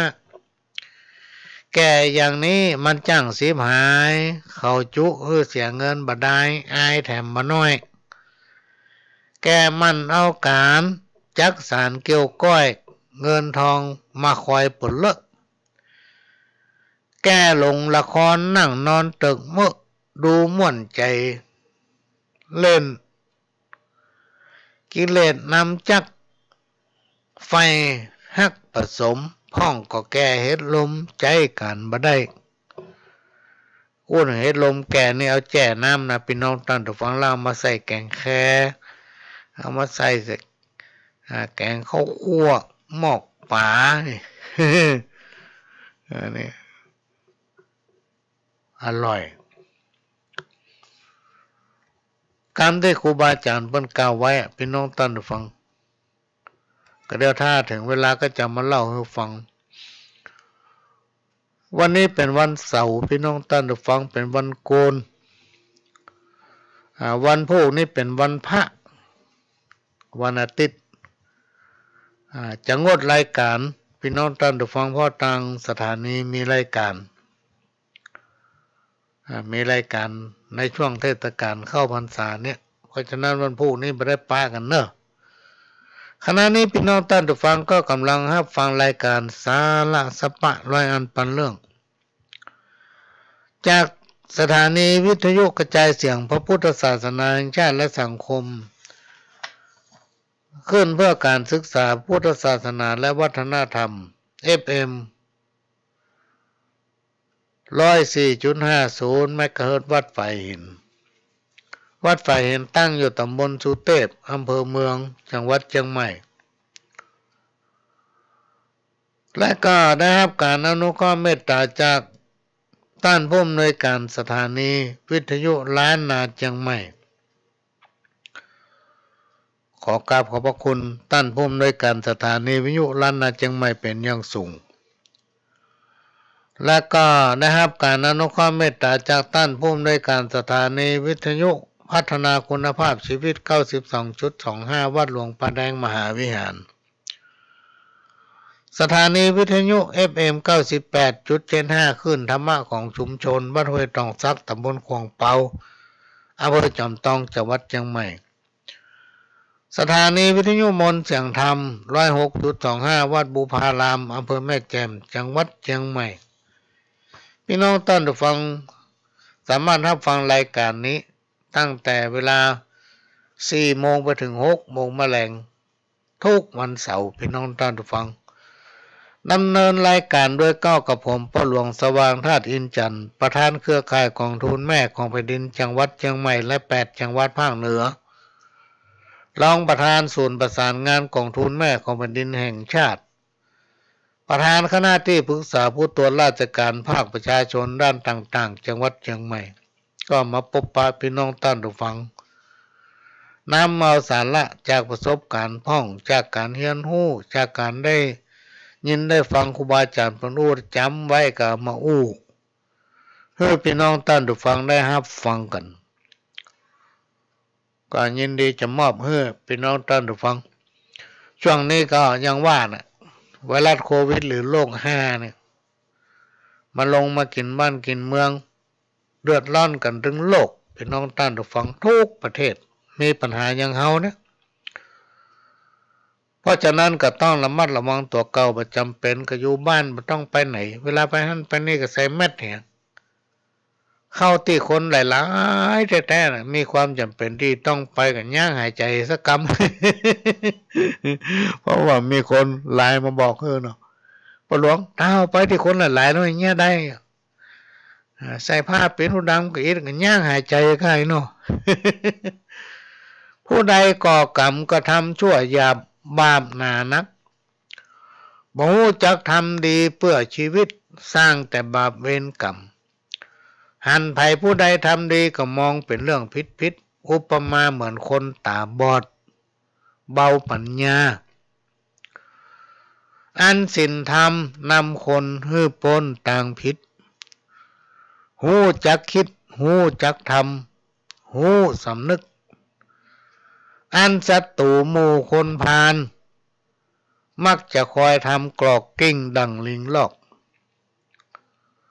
มักอู้ย้อนยอกกลับไปกลับมาบ่จริงใจเป็นคนที่บ่แน่นอนน่าเบื่อหน่ายคนไร้ความคิดชอบคิดในสิ่งที่ตรงกันข้ามชอบก่อความสับสนชอบคดเคี้ยวยุให้คนเบียดเบียนซึ่งกันและกันเหมือนคนสิ้นศีลธรรมเบาคำสอนครูบาอาจารย์มานำวิถีชีวิตทำเพื่อทุกถิ่นฐานสุดลำเค็นทุกเข็นตัวล่าบสุขใจนะพี่น้องท่านผู้ฟังอันนี้เป็นคติสอนใจการหู้จักระบายช่วยให้สบายใจช่วยให้เบาอกเบาใจเพราะได้อู้ปัญหาที่คับอกคับใจมาเหมือนนะทำให้อารมณ์ดีขึ้นถ้าได้อู้ไปแล้วรถเรือเครื่องยนต์เครื่องบินต้องมีต่อไอเสียน้ำยังมีต่อระบายพี่น้องท่านผู้ฟังโรงงานก็ยังมีป่องลมบดีเนอะพี่น้องท่านผู้ฟังเก็บอารมณ์บูดไว้คนเดียวนี่นะครูบาอาจารย์กล่าวว่ามันจะเน่าในท้องว่ะ สุภาษิตคติเตือนใจนำคำหนึ่งสังคมได้อยู่ร่วมกันแบบขาดน้ำใจหรือแรงน้ำใจซึ่งกันและกันโบราณกล่าวว่าเหมือนอยู่ในโลกแคบเนี่ยอันนี้ก็เป็นสิ่งที่นำมาฝากเนอะพี่น้องท่านผู้ฟังพระองค์จะขอพักสักแป๊บหนึ่งจะเปิดเทปเก่าให้ฟังก็ได้ก็มาป้ากันใหม่อันนี้เป็นเทปเก่าเนอะที่เปิดให้ฟังนี่นะเชิญรับฟังครับฟังสามารถติดตามรับฟังรายการทางสถานีวิทยุของวัดฝ่ายหินได้ตั้งแต่เวลานี้เป็นต้นไปและถ้าบัดตันก็ไปฟังรายการย้อนหลังได้พี่น้องท่านผู้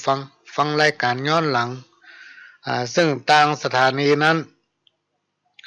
ได้บันทึกและก็ออนไลน์เผยแพร่พี่น้องอยู่จังหวัดไหนก็สามารถที่จะรับฟังได้รวมไปถึงพี่น้องที่อยู่ต่างประเทศก็รับชมรับฟังได้ถึงภาพถึงเสียงพี่น้องท่านผู้ฟังตามเวลาจะฟังย้อนหลังหรือว่าฟังทางเฟซฟังทางไลน์ฟังทางวิทยุ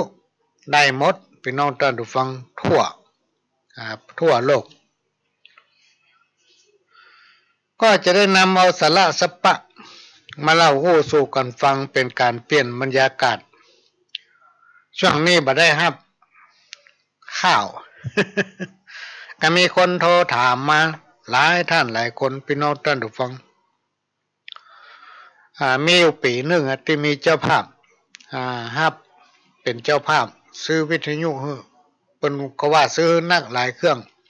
แต่เราไม่รู้ว่าเพิ่นซื้อไว้ที่ไหนแต่เพิ่นอยู่เมืองนอกคงจะมายากมาบ่ได้ละพี่น้องท่านผู้ฟังเนื่องจากว่าไวรัสโควิดเฮาก็กลัวเพิ่นมาขนาดเพราะว่าในเมืองนอกนั้นนอกจากมันจะมีมาตั้งอากาศมันเป็นสายพันธุ์พิเศษที่เหมือนเมืองไทยเฮานอกไปจากนั้นตามข่าวล่ำข่าวลือในเฟซในไลน์เนี่ยพี่น้องท่านผู้ฟังมันจะแต้มหัว หาว่ายุงบ้านเฮานี่เป็นห้องว่ายุงลายเนาะถ้าฝนตกจะมียุงลายอันตรายถ้าไผโดนคบโดนยุงลายดูดเลือดอาจเป็นไข้เลือดออกได้ก็ช่วยกันคว่ำกันลกกันล่าช่วยกันรักษาบ้านไผบ้านมันเนาะ สิ่งปฏิกูลอย่างตั้งหลายที่มันจะเป็นเหตุให้ยุงมาเพาะเชื้อได้เนี่ยต้องไล่ทำลายก็มันจะเป็นโรคไข้เลือดออกระบาดแต่ในต่างประเทศเพิ่นบอกว่ายุงก็ติดไวรัสว่ะ โอ้ถ้ายุงติดไวรัสนี่บ้านเฮานี่ตายแล้วยุงมันนักยิ่งอยู่ใกล้น้ำใกล้หนองหัวค่ำนี่ยุงบินว่อนเลยแหละพี่น้องท่านผู้ฟังอยู่ใกล้น้ำปิงนี่สำนักอันนี้ก็เป็นเรื่องที่มาเล่ามาโอ้สู่กันฟังช่วงนี้เป็นช่วงที่ต้องระมัดระวังเกี่ยวกับไวรัสโควิดเนี่ยมันวิด แต่ว่าหมู่เฮาเจ้าพุทธพี่น้องท่านผู้ฟังเฮามีพระแก้วเจ้าทั้ง3ประการที่เฮาฮ้องกันว่าพระรัตนตรัยเนี่ยเฮามีพระสงฆ์องค์เจ้ามีวัดมีสถานที่อันศักดิ์สิทธิ์หลายบ้านหลายเมือง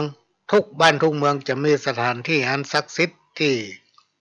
ไหว้สักการะเป็นร่มโพล่มชัยระดับประเทศก็จะมีพระสยามเทวาธิราชที่คอยปกป้องคุ้มครองรักษาเพราะฉะนั้นเราตั้งหลายที่เป็นเจ้าพุทธพี่น้องศรัทธาคนฟังคนดีตั้งหลายจะต้องพ้นจากวิกฤตนี้ไปให้ได้จะต้องพ้นจากวิกฤตนี้ไปให้ได้นี่ก็ขอฝากไว้รักษาสุขภาพของไผของมันป้องกันตัวเก่าไม่จำเป็นก็ไม่ต้องไปไหนพี่น้องท่านฟังอยู่บ้านบ้านเฮานี่มันดีอย่างก็คือเฮาจะกินยังก็ง่ายจะไปไหนก็มันยากถ้าเฮามีความพอใจในตนเองกินอยู่เท่าที่มียินดีเท่าที่ได้พี่น้องท่านฟังเวลาจะไปที่ไหนคนหลายๆใส่แมสเหรอใส่แมสเหรออยู่ห่างๆเพื่อระวังตัวเก่าสุขภาพเนี่ยสำคัญพี่น้องท่านผู้ฟังเขาจะต้องรักษาสุขภาพของตนเองเพื่อแข็งแรงอยู่เสมอคนไหนที่มีสุขภาพสมบูรณ์แข็งแรงเนี่ยโรคร้ายที่ว่าไวรัสโควิดเนี่ยมันกลัวพี่น้องท่านผู้ฟังมันกลัว มันถึงมาใกล้มันกลัวความร้อนตัวมันกลัวคนที่มีสุขภาพแข็งแรงสมบูรณ์ตัว นี่ก็นำมาฝากช่วยกันรักษาถ้าเอาเป็นเจ้าบ้านก็ฟังต่างๆการฟังต่างพ่อหลวงพ่อกำนันฟังต่างอำเภอฟังต่างจังหวัดเปิ้นจะมีคำสั่งลงมาต่างหมู่บ้านทางตำบลก็จะมีการประชาสัมพันธ์ทางเทศบาลก็จะส่งเจ้าหน้าที่ลงไปเยี่ยมนะเพื่อการช่วยเหลือแล้วก็มีการประชาสัมพันธ์เขาก็ฟังเปิ้นพี่น้องท่านผู้ฟังเปิ้นมือเนี่ยก็จะไปเนี่ยเปิ้นว่าบ่ดีก็ฮือเว้นเปิ้นฮือระมัดระวังก็ระมัดระวังปฏิบัติตัวบ่ใจเนี่ยโดยเฉพาะในช่วงที่ผ่านมาจนถึงวันนี้พี่น้องท่านผู้ฟังก็ต้องขอยกย่องท่านผู้นำท่านผู้นำชุมชนท่านผู้นำตำบลรวมไปถึงท่านผู้นำต่างๆไม่ว่าจะเป็นส่วนราชการรัฐวิสาหกิจที่ปฏิบัติตนเพื่อเป็นตัวอย่างเป็นคนนำคนแรกที่ไปฉีดวัคซีนป้องกันตามกระแสข่าวพี่น้องท่านผู้ฟังถ้าพอตั้งไลน์ตั้งเฟซฟังเขาเล่าเขาอู้เนี่ยอันใดมันก็ดีสักอย่างแต่ในฐานะที่เป็นผู้นำหมู่บ้านเป็นพ่อหลวงพ่อกำนันเป็นคณะกรรมการเป็นอสมเป็นหัวหน้าส่วนราชการ บอกว่าจะเป็นท้องถิ่นท้องที่ก็อาสาไปฉีดวัคซีนป้องกันไวรัสโควิดเนี่ยก่อนเปิ้นทำตัวให้เป็นตัวอย่างกับชาวบ้านนะก็ต้องขออนุโมทนาบุญขอบคุณในฐานะที่เราเป็นผู้นำต้องทำเป็นตัวอย่างให้เปิ้นอันนี้ก็เป็นเรื่องเอามาเล่าสู่กันฟังก่อนจะนำเอาเรื่องสปะสเปดมาเล่าสู่กันฟังบัดเจ้มาสอนพี่น้องท่านผู้ฟังมาฟังวันนี้มีปัญหาถามหลายข้อแล้วก็ได้ห้ามข้าวข้าวนี้เป็นของไอ้คำเมืองใจบ้านตาลองขี้ควายเปิ้นเอามาถึงบ้านพี่น้องท่านผู้ฟังขึ้นมาแผ่ในห้องส่งของพ่อหลวงเพื่อ เอามาอ่านให้ฟังข้าวห้ามโรคร้ายโควิดไอ้คำเมืองใจเนี่ยบ้านตาลองขี้ควายเนี่ยเปิ้นแต่งคนเดียวสักบึดกันเนอะจะมาอ่านให้ฟังสักช่วงกลางรายการเนาะจะมาอ่านให้ฟัง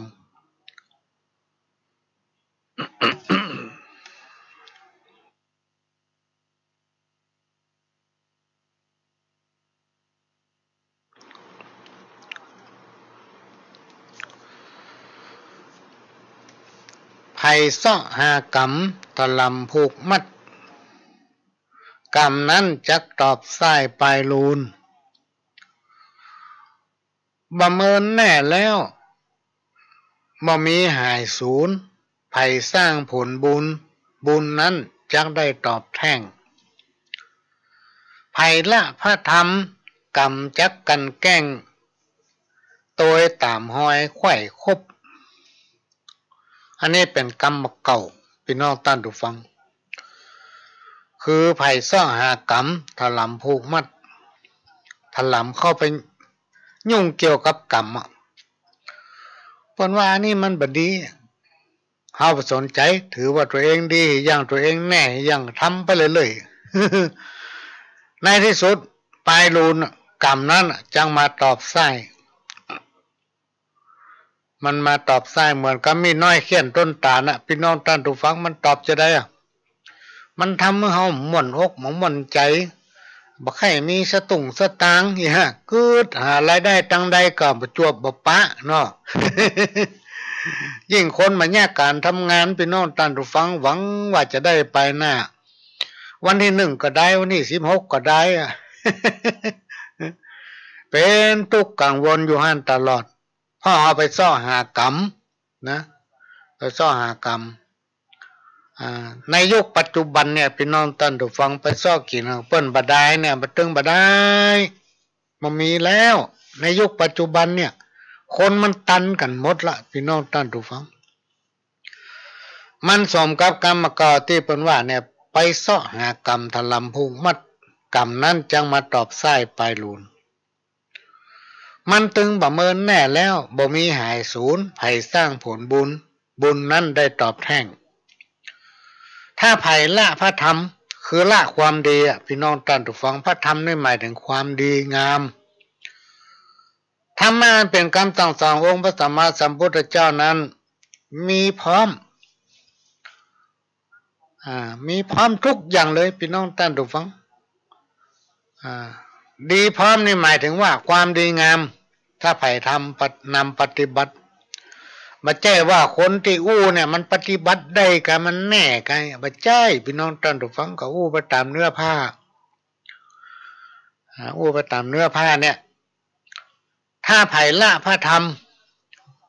บรรนำเอาน้ำธรรมกรรมสั่งสอนองค์พระสัมมาสัมพุทธเจ้าหรือว่ามันยอมปฏิบัติตัวเลยเปิ้นบอกว่าทำดีจักได้ดีกูบ่ทำเนี่ย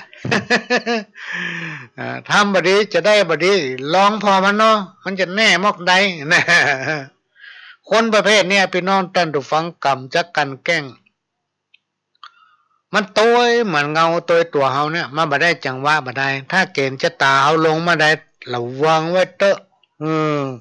กรรมจะเข้าทหารทันทีนะมันบ่มีเว้น มามีเว้นว่าโอ้นี่เป็นบุรักผู้ใหญ่นี่เป็นคนที่เปิ้นเคารพนับถือนั่นเป็นนั่นนี่เป็นผู้นำลูกเนี่ยเว้นมาใจไผ่ทำอย่างใดได้อย่างอันพี่น้องท่านผู้ฟังอันเปิ้นจะไปว่าไว้ว่าไผ่เสาะหากรรมถลำผูกมัดกรรมนั้นจะมาตอบไส้ไปลุนมันจะจ้าหรือเวยนั่นมันก็คนเฮาถึงวันเนี่ยพี่น้องท่านผู้ฟังคนเฮาที่อยู่ด้วยกันถึงวันเนี่ยนะแล้วมากับประเทศตายจากกันวันนี้วันพุธนะทุกคนจะต้องตายเหมือนกันทุกคนแต่ว่าใครจะตายจ้าตายก่อน ใครจะตายก่อนตายลุนตานะเพราะฉะนั้นเพิ่นถึงบอกว่าบดีทะเลาะเบาแวงกันนะบดีว่าคนนั้นบดีว่าคนนี้บดีแจ้งไผตายบดีแจ้งไผสิบหายถ้าผู้ใดได้ดีควรดีใจเพราะว่าเขาได้ดีเขาปนทุกข์ปนยากโอ้ม่วนอกม่วนใจอนุโมทนาสาธุเพราะเฮาหันเปิ้นได้ดีเวลาหันเปิ้นตำต้อยก็บดีไปย่ำไปเหยียดหยามเปิ้นพี่น้องท่านผู้ฟังคนเฮานี่ตามีหน้าพอหน้ามาหันนะตามีหน้าพอหน้าบานตะก้อนมีคนหนึ่งตู้ขนาดไปที่ไหนเขาเตะก้นเล่นละอ่อนก็ห้องไอ้นะ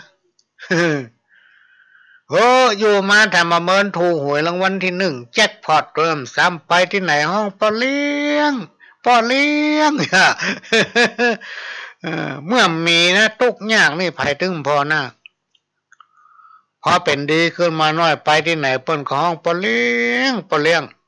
คือตึงหามาหน้าหันตาไปทั้งใดมาทั้งใดสุขกายสบายใจนี่กะห้องกินข้าวหรอกมีอย่างเอามาป้อนมาสู่ เนี่ยเปิ้นว่าตามีหน้าพอหน้ามาหันบดีดูถูกดูแคลนกัน ตอนนี้พี่น้องท่านผู้ฟังพระหลวงกำลังเนื่องจากว่าได้ทำมาเก่าได้ทำมาเก่ามาผูก1มีอายุปันกว่าปีละชื่อว่าทำตำนานพญาอินตาธิราชเป็นทำเมื่อ1,235 พศนะพศ1,235กับปันกว่าปีก็ชื่อทำพญาอินตาธิราชในยุคนั้นสมัยนั้นพี่น้องท่านผู้ฟังเต่าที่ได้อ่านลอยๆกว่าเนี่ยมันน่าจะมีส่วนมีแต่ในยุค1,000-2,000 กว่าปีที่ผ่านมาเนี่ยสมัยนั้นมันยังไม่เจริญตนาโลกเขาเนี่ยพญาอินตาธิราชท่านได้เสด็จลงมาท่องเที่ยวในโลกมนุษย์อยู่ได้หลายวันหลายเดือนพี่น้องท่านผู้ฟังได้มาเที่ยวท่องเที่ยวในโลกมนุษย์ถ้าจะไปทั่วโลกก็หาไปหันน้อยนี่น้อยเพราะว่าโลกมนุษย์มันมีหลายประเทศเนาะ หลายทวีปหลายรัฐก่อนที่ท่านจะเสด็จกลับสู่สวงสวรรค์ท่านได้ทรงฝากคำสอนไว้คือแก่คนมนุษย์โลกทั้งหลายถึงแม่ยิงปล่อยใจนะตัวแผ่นดินถึงโลกมนุษย์เนี่ยท่านได้ฝากคำสอนไว้ว่าโอ้คนมนุษย์นี่บ่ค่อยใจบุญเป็นส่วนนักบ่ค่อยสนใจศีลบ่ค่อยสนใจธรรมบ่จักจูงกันทำความดีงามในสมัยหลายพันปีมาแล้วนะพันกว่าปีมาแล้วเพราะฉะนั้นขอให้คนมนุษย์ทั้งหลายเนี่ยให้รีบเร่งนะใส่ใจในการบำเพ็ญบุญหรือว่าทำบุญให้ทานรักษาศีลให้เมตให้ปฏิบัติตนแล้วก็ไหว้พระสวดมนต์เมตตาภาวนาอย่าได้ขาดเพิ่นว่าเพิ่นสั่งไว้นะเพราะว่าเพิ่นไปมาทั่วโลกละ ในโลกมนุษย์เท่านี้มันมีหลายศาสนาเนาะพี่น้องท่านผู้ฟังศาสนาพุทธก็มีศาสนาซิกศาสนาอินโดศาสนาคริสต์มีสปะเพราะฉะนั้นวันพระวันศีลเนี่ยมันก็ดูมันจะมีก้าประเทศเฮาเนี่ยก็ประเทศพม่าประเทศอินเดียประเทศที่มันนับถือศาสนาพุทธประเทศจีนอย่างเนาะก็จะมีการฟังธรรมภาวนามีศูนย์ปฏิบัติกรรมฐานมีศูนย์ปฏิบัติธรรมนี่เป็นต้นแต่ในสมัยนั้นหลายร้อยปีเป็นพันกว่าปี2,000 ปีที่ผ่านมาเนี่ยอาการทำอย่างในยุคปัจจุบันเนี่ยมันถ้าจะไม่ค่อยมีหรอกมันถ้ามีศูนย์แล้วมันมีไฟด้วยนะพี่น้องท่านผู้ฟังในยุคนั้นมีไฟฟ้าใจถนนหนทางอย่างทุกอย่างไม่ค่อยเจริญเพราะฉะนั้นถ้าเปิ้นมาหันเปิ้นลงมาอย่างตึงวันเนี่ยเปิ้นจะหันแล้วโอ้วัดก่อนนักตู้เจ้าก่อนนักเนาะ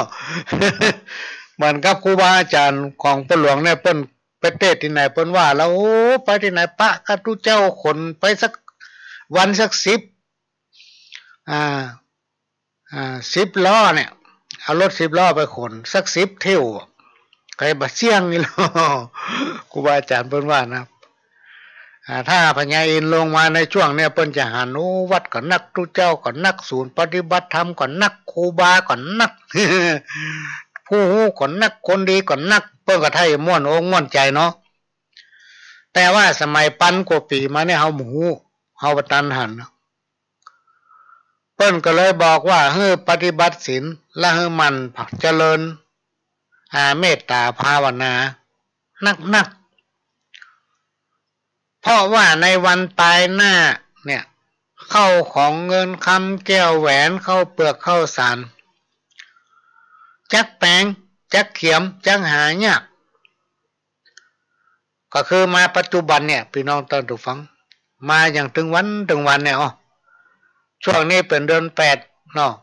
เดือน9ย่างเดือน9เข้ามาแล้วตามหลักเดือน8นี่ฝนจะตกพำแล้วโลกฝนจะตกละแต่นี่ข่าวบอกว่าจะตกนะแล้วมันแบบตกเฮ้ยก็ว่าจะได้ มันมีปัญหาถามมานี่5-6 ข้อเบิ้นกันหน่อยจะมูฟังเฮาก็แค่ให้มันตกแต่มันบ่ตก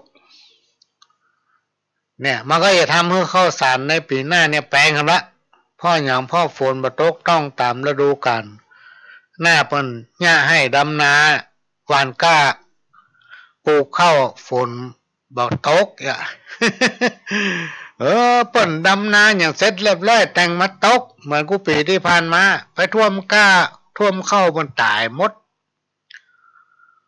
เนี่ยพญาอินทร์เพิ่นก็ตวายไว้เปิ้นบอกไว้ว่าสมัยปลายหน้าเนี่ยเข้าจะยากมากจะแปลงเข้าเปลือกเข้าแสนจะเขียมเฮือสู่บำเพ็ญบุญรักษาศีลเฮือตานแผ่เมตตาภาวนากันนักแล้วอันนี้ส่งผลบุญอันเนี้ยจะได้ปกป้องรักษานะทำให้เรามีสุขภาพแข็งแรงสมบูรณ์บ่อดบ่ยากก็ได้อย่างก็ได้แก้วแหวนเงินคำสมบัติสัมปติอย่างตั้งหลายก็จะมีเพราะเราเป็นคนดีเป็นคนมีศีลมีธรรมเนาะเป็นคนที่มีความเมตตาแผ่เมตตาและภาวนาอยู่บ่ขาดเขาได้กระทำอันบุญโดยบ่ขาดมันก็จะเป็นผลอานิสงส์หรือว่าผลบุญมาถึงเขาแล้วก็ไปถึงลูกถึงหลานนี่พี่น้องท่านผู้ฟังมันไม่ใช่มีแค่เฮานอกจากตัวเฮาทำแล้วเฮาจะได้เนี่ยพี่น้องท่านผู้ฟังมันจะมีผลมาถึงลูกถึงหลานพวกเราอันใดที่เฮาประสงค์อยากจะได้จักเกิดมีในวันตั้งหน้าด้วยอานิสงส์ผลบุญอันตนได้กระทำนั้นแหละนะอันนี้พญาอินทร์เพิ่นสั่งไว้แถมประการหนึ่งนั้นเล่าให้คนตั้งหลายฟังแล้วพิจารณาอันว่ากรรมวิบากแห่งคนในโลกโลกาในโลกมนุษย์โลกใต้นี้หากมี เป็นอันมากและก็แน่นหนาโอ้วิบากกรรมของคนมนุษย์นี่มันมีนักหนาและก็แน่นหนาตัวมีมากนักแหละสิ่งที่จะแก้ได้พี่น้องท่านผู้ฟังจะแก้วิบากกรรมที่มันนักหนาที่มันตัวคนมนุษย์เฮาเนี่ยได้เนี่ยก็จะต้องรีบกระทำบุญทานรักษาศีลแผ่เมตตามีเมตตาภาวนาระลึกนึกถึงคุณพระพุทธพระธรรมพระสงฆ์นะหรือที่คนเฒ่าคนแก่เปิ้นกล่าวไว้ก็คือคุณศีลคุณธรรมเนี่ยคุณพระคุณเจ้าคุณธรรมคุณพระสังฆะพระเถระครูบาอาจารย์ทั้งหลายเนี่ยนึกไว้ถึงบารมีเปิ้นเป็นที่จังที่เปิ้งไปใจทุกวันทุกคืนอย่าให้ขาดและก็ให้เคารพยำเกรงพ่อแม่ผู้เฒ่าผู้แก่สมณะจีพราหมณ์ครูบาอาจารย์ยิ่งกว่าตนเอง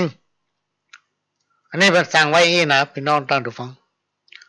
ว่าจะต้องนึกถึงคุณพระคุณศีลคุณธรรมนะคุณพ่อคุณแม่คุณผู้เฒ่าผู้แก่สมณะจีพราหมณ์คุณครูบาอาจารย์นักกว่าตนเองนะ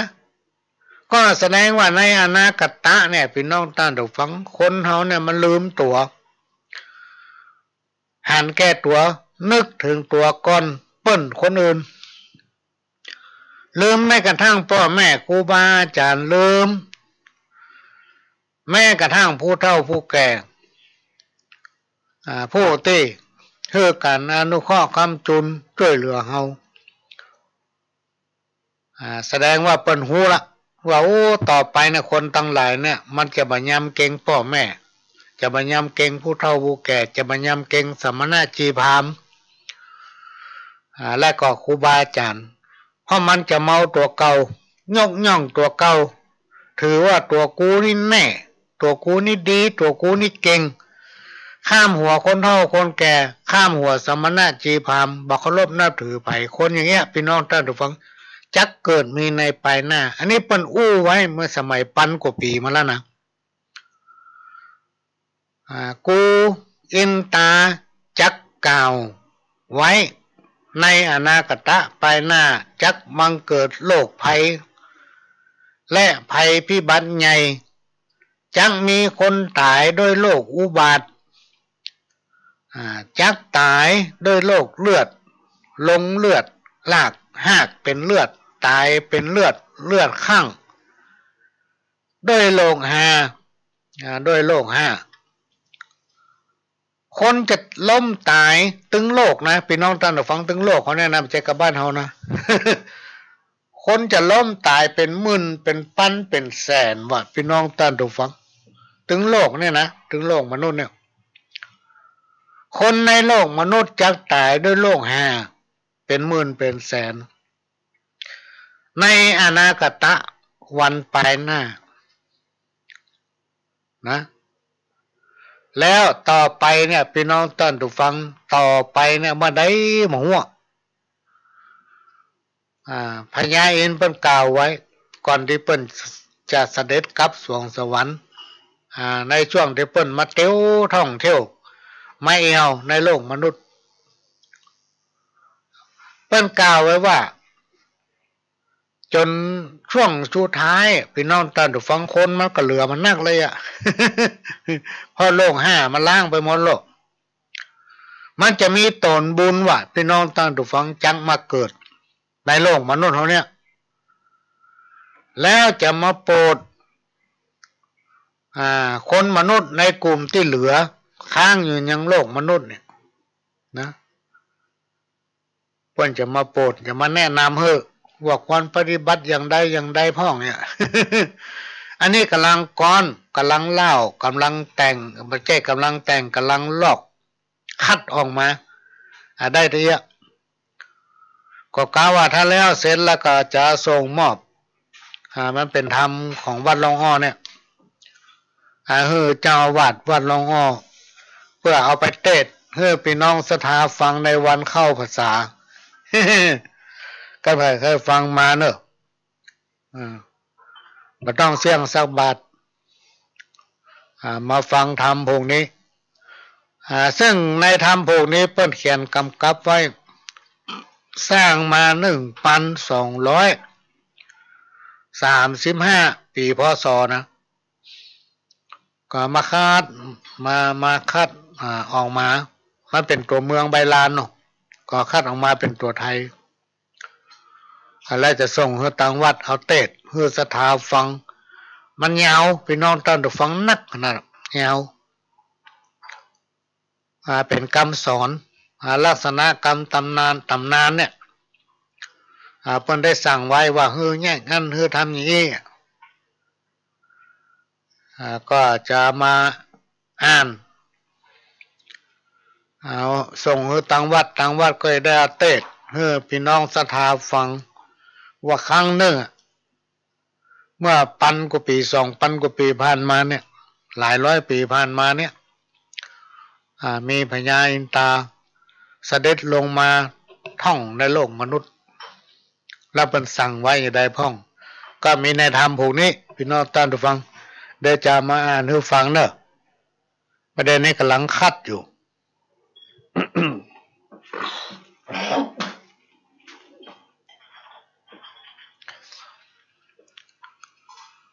การอู้ดีพูดดีเป็นศักดิ์เป็นสีมีคนฮักแต่ไผ่ผู้ใดชอบพูดหรือว่าชอบอู้หรืออู้บดีเป็นคนที่อู้บดีมันก็อู้ดีๆเนี่ยนะแต่อู้บดีใส่เปิ้นอู้บดีใส่เปิ้นคนอื่นโบราณอาจารย์ท่านกล่าวไว้ว่าเหมือนกับการฆ่าตัวตายวะพี่น้องท่านผู้ฟังระวังไว้เตอะไผ่ถ้าอู้แล้วบ่คิดเหี่ยก่อนแล้วก็อู้นะอู้ว่าไปเลยกรรมจะมีบ่มีบ่ฮู้ของจะมีบ่ฮู้ว่าไปเลยนะมันบาลานซ์กันไปกับสิ่งที่ตัวทำตัวเป็นคนดีแท้ๆเป็นคนที่มีบุญมีน้ำใจอบอ้อมอารีเป็นคนกินคนตานแต่ปากบดีปากเหม็นน่ะพี่น้องท่านดูฟังครูบาอาจารย์ท่านกล่าวว่าเหมือนกับเป็นการฆ่าตัวตายปากของคนเฮาเนี่ยพี่น้องท่านดูฟังมันทำลายแม้กระทั่งมิตรการอู้บดีอู้ชั่วอู้นินทากาเลคนอื่นอู้ว่าเปิ้นมักจักทำให้คนอื่นนั้นผิดอกผิดใจนะแต่ถ้าอู้ม่วน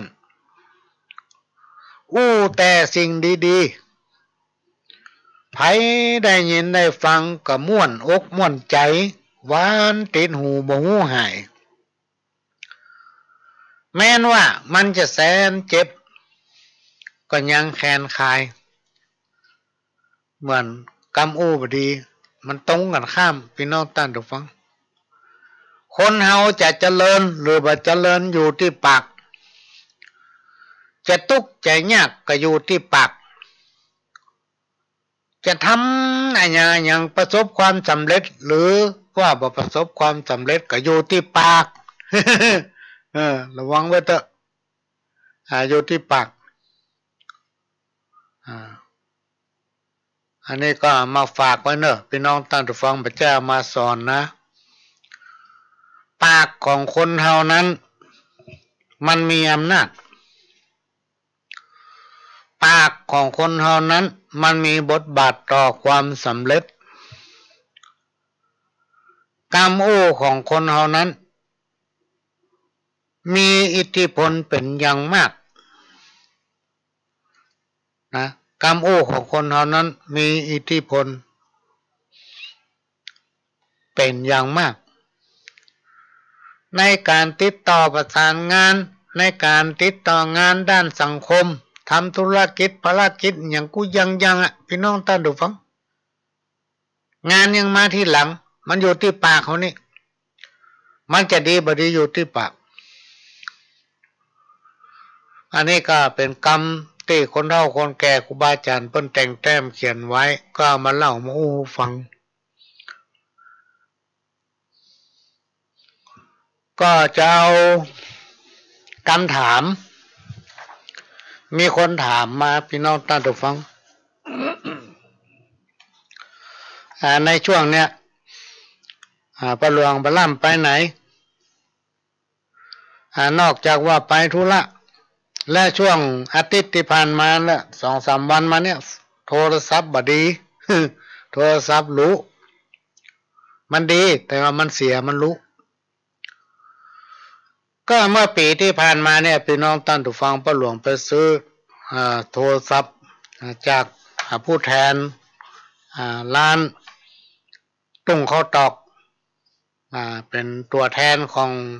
นิยมหรือว่าสหพาณิชย์ที่ตุ้งข้าวตอกของอ้ายบุญเลิศเปิ้นใจมาได้ปีปลายจะ2 ปีแล้วก็2 ปีปลายแล้วกันเนาะร้านที่นี้เขาชอบขณะนี้พี่น้องท่านผู้ฟังก็กำลังรับฟังรายการสาระสปะ100 อันปันเรื่องจากสถานีวิทยุกระจายเสียงพระพุทธศาสนาแห่งชาติและสังคมขึ้นเพื่อการศึกษาพระพุทธศาสนาและวัฒนธรรม FM 104.50 เมกะเฮิรตซ์วัดฝายหินวัดฝายหินตั้งอยู่ตำบลสุเทพอำเภอเมืองจังหวัดเชียงใหม่และก็ได้รับการอนุเคราะห์เมตตาจากท่านผู้อำนวยการสถานีวิทยุล้านนาเชียงใหม่ตำบลช้างเผือกอำเภอเมืองจังหวัดเชียงใหม่สถานีวิทยุพัฒนาคุณภาพชีวิต FM 92.25 วัดหลวงประแดงมหาวิหารสถานีวิทยุ FM 98.75 คลื่นธรรมะของชุมชนวัดห้วยตองสักตำบลกวางเปาอำเภอจอมทองจังหวัดเชียงใหม่สถานีวิทยุมนต์เสียงธรรม FM 106.25 วัดบุพารามอำเภอแม่แจ่มจังหวัดเชียงใหม่พี่น้องท่านผู้ฟังก็ฟังพร้อมกันได้ถึง5 สถานีตั้งแต่เวลา 4 โมงถึง 6 โมงมะแรงดำเนินรายการโดยเก้ากับผมพ่อหลวงสว่างธาตุอินจันทร์ประธานเครือข่ายกองทุนแม่ของแผ่นดินจังหวัดเชียงใหม่และ8 จังหวัดภาคเหนือรองประธานศูนย์ประสานงานกองทุนแม่ของแผ่นดินแห่งชาติประธานคณะที่ปรึกษาผู้ตรวจราชการภาคประชาชนด้านต่างๆจังหวัดเชียงใหม่ก็มาพบปะพี่น้องท่านผู้ฟังเพลประจำทุกวันเสาร์และก็วันอาทิตย์ สำหรับวันอาทิตย์วันพรุ่งนี้เป็นวันพระเนอะพี่น้องท่านผู้ฟังก็นะครับแจ้งว่างดรายการของพ่อหลวงไปทุกวันพระถ้ามันตรงกับรายการพี่น้องท่านผู้ฟังก็ฟังรายการที่น่าสนใจจากตามสถานีไปตามลำดับในช่วงระยะนี้พี่น้องท่านผู้ฟังก็ขอให้ทุกคนทุกท่านได้เฝ้าระวังรักษาสุขภาพของตัวเองเกี่ยวกับไวรัสโควิดนี่เวลาเราประจำเป็นก็ต้องไปไหนให้ดูแลตัวเก่าคือหนังออกกำลังพี่น้องท่านผู้ฟังถ้าประจำเป็นก็ต้องไปละวันนี้ใกล้จะหมดเวลาละพี่น้องท่านผู้ฟังเนื่องจากว่าพ่อหลวงนั่งอู้ในห้องของตัวเก่าเสียงมันไปจ้าหน่อยเพราะฉะนั้นก็จะขอนำรายการนี้จากพี่น้องท่านผู้ฟังไปก่อนที่จะจากกันไปก็ขอฝากเนอะพี่น้องท่านผู้ฟังทั้งหลายที่ฟังรายการจากทางสถานีวิทยุของวัดฝายหิน FM 104.50 เมกะเฮิรตซ์นั้นเป็นสถานีของพี่น้องคนฟังทุกคนทุกท่านที่ต้องช่วยกันทนุบำรุงเนอะพี่น้องท่านผู้ฟังขออำนวยอวยพรให้พี่น้องท่านผู้ฟังทุกคนทุกท่านอยู่สุขกายสุขใจกินเขาได้นอนหลับพ้นจากอุบัติภัยโรคไวรัสทั้งหลายที่ ลงมายังโลกมนุษย์แถวห้องโลกห้าเนี่ยให้อยู่สุขกายสุขใจเหมือนกันคู่คนจากกับผมพระหลวงสว่างท่าดินจันทร์ขอสวัสดีครับ